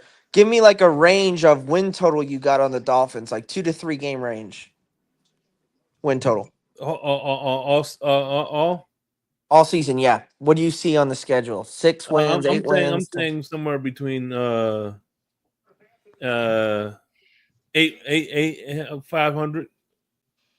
more or 8 and less. 8 and 9. 9. So Yeah, around Okay. 500. He got 8 us and 9, hovering around or 500. 10 and 6, 10 and Okay, so 7. you could Sorry, see 10 wins. Okay. I could see. That's his Okay. I high. That's got a you. high end for him. Yeah. Yeah, me personally, when we talk about win totals, I We can think you get got to to 10. do. Last year I had us Hey, predicted listen, at 10. I said I we could were going to see, win 10 games last year. I went I down. could I see some, adjusted downward. 6 too, 6 or 7 too. You know what I Yeah, mean? I think with win Right. totals, when you predict it, you can't put like a hard number. You got Yes, to it do has a to be a range. range because there's Yes, so I agree much that with could that. happen. There's so I much that agree could with that. A good happen. point. That's You why to know, Ali's point, and I did it with the Patriots game a couple years ago. If we win, we'll get to this total. If we lose, we'll get to this total. I know That's you the guys gonna momentum hate. I game. know you guys are gonna hate me for this, but I'm gonna say it here. The New England Patriots will have more wins than Miami Dolphins this year, and I'll fucking stand on business with that shit. Well, I'll I put mean, that's money on not that far shit if fetched. I anyone's. mean, it's possible. I mean, it's not like it's No, out it of ain't nowhere. I mean, possible. It's gonna happen, and I'll put money on it too if anyone's willing. well, you got a lot of takers out there. Pete said we're going to win 13 games. Yeah, Pete's on crack, bro. I love Pete, but he on crack, bro, with that shit. Pete a No, he 2 said year what he now. said. He said if Aaron Rodgers was here, we'd win easily. Only lose like 1 or 2 games. We're going to lose 1 or 2. Yeah, Yeah. Pete. He said Yo, Aaron Rodgers here. We're Pete trolling losing. us, We're bro. winning He's on nonstop 15, trolling. 14 games. No, listen, Damn. Aaron Rodgers. Ah, damn. I got us winning 7 you at got to the remember. most. Listen, when Pete. whenever you're dealing with Pete, just remember this, man. Right. Exactly. That steamroller Austin Powers. That's it. And by the way, and when you're dealing with, remember this too. This was my favorite. Yep. Still at 0. I miss Mike, Chris Berman though, man. But you remember, like that. hey, Shake. You remember Chris Berman every year for like one decade. He predicted the Bills will play the Niners in the Super Bowl. I'm like, that was his speaking of prediction every year, Joe, you every crazy. season. remember the dude who sound just like Chris Berman? I can't remember his name. Damn it, man! You know what I'm talking about? He used to come. A You lot. said you talking about Greeny? No, there was a guy who used to visit the panels all the time, but I can't remember his name. Oh, He you sounded come on just the like panels. Chris Berman. Oh, you talking about Levy, Michael Levy? Levy, the guy named Levy. Yeah. What's his name? Levy. Yeah. Michael Levy. Yeah, damn. Yeah, he did. That's who you talking about. Yeah. I remember Levy. Yeah, That was one of my Levy. favorite ones. Bryson, Yeah, Joe he Rich, did. he doesn't have Twitter that he contributes to society. I know. I laughed. That's funny, man. Yeah. That means he has his own OnlyFans. Just so you know, that's how he contributes. Well, maybe I'll have to add him just so I can communicate with him. You know. Now I know. No Diddy though. No Diddy. I know Stuart Scott passed away. Did Chris Berman pass away? You know what I mean? Is he still alive? Shake. Is he still alive? I don't know, man. I know Stuart Scott passed away. Damn. I wonder. Stuart Scott, the ESPN guy. Oh. He passed away a long time ago, but I wonder if Chris Berman. Yeah, is still Ron alive. Levy. That's his name. Ron Levy. Ron Levy. Yeah, Levy. Yeah. Yep. Wait, Yeah, Chris Berman is alive. Doesn't he have some special that he's going to be doing with Rich Eisman, who just came to ESPN? They got some. He's 70 years old. Okay. Yeah. Okay. I thought he was, but I know Stuart Scott passed away. Cooler the side of the pillow, baby. Is this as cool as the other Joe, side of the I'm in pillow? Arkansas. I love that saying. Yeah. Oh, man, bro. Listen, man, I'm about to y'all wrap just this had up. some bad weather. Appreciate y'all guys, man, for coming through. Yeah. As always, man. Good show, man. As always, I love this. Yep, I like hanging out with my brother. Yep. Oh man, that's right. Mr. Polk finally came around and hung out. You know, he's only I think he's only exclusive to Pete. I feels like. Pete. I heard that Mr. Polk is officially on the Pete Network. Yeah, after he fired Crypto, I think Mr. Polk took his place. Fire! You're bastardizing the channel. Oh man, y'all tripping. I'm just playing. You know, man. Listen, Mr. Polk. Hey, I tell you what, man. You already know the news. You heard the news, right? What, Devontae Parker coming back? Oh no! Man, listen. Oh my God! Listen. Crypto would have been breaking that news if that was the case. But no. I'm saying, Papa Paul, Winters, and Johnny O. They joined the Fins. They're a part of the Fins Tailgate Network, starting next month. Okay, that's good. Yeah, so they're instead of the West Coast Dolphins channel, it's going to be here on the Fins, on the Fins Tailgate. All right, nothing wrong with that. Oh yeah. That is very good news. So, all right, guys. That's it, man. That's good, man. I'm glad to have them on board. That's gonna be great. The Fins Tailgate. Got the tailgate.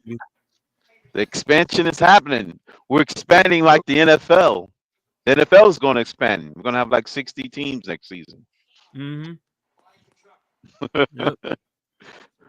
Yeah. Hopefully, Tonk will be doing some late night XL. Not late night XL. TMI Thursday. Hopefully. TMI. Damn, bro. Damn, I didn't know it sounded like Tonk. No, the voices blend in, Ali. No, it's all good. No, it's gonna be a crazy, wild late night exhale this season. I'm gonna be doing a lot. We might even host from a club one night. We might even a buddy of mine was there's a lot of plans. That's all I gotta say. We're gonna try to do something different each week. Man. Okay. Question, Ali. When does it start? And are you gonna keep the the disco background going like he did this? Oh yeah, it's going to be. If you didn't hear, our first episode of this season is going to be on June 7th. It's a Saturday. Okay. It starts at 9 o'clock, and it's Club Exhale Unhinged tour, which means it's going to be crazy, wacky, everything goes. You know, imagine walking into a bar and everybody's going crazy, throwing chairs and beers at everybody. That's basically what you're going to experience. So, hey, ballroom fight. Hell yeah. So we out this bitch, and I just want y'all to remember as we close off. And hey, Ali, I got a great slogan for your for it. All right, well, let me hear it in the back. Always unhinged, never untoward. Hey, I might have to rejoin. Hold on, if you can send the link directly to Michael K and have him meet me in the backstage, please. Backstage. All right. Yeah, I'd like to speak to him. All right. Later. See y'all. Oh, cool. As a matter of fact, I'll tell you what. Here we go. I put it in the chat, so hopefully he could click it. Is he in the chat still? Yeah, he should be. Yeah, I just saw y'all. it.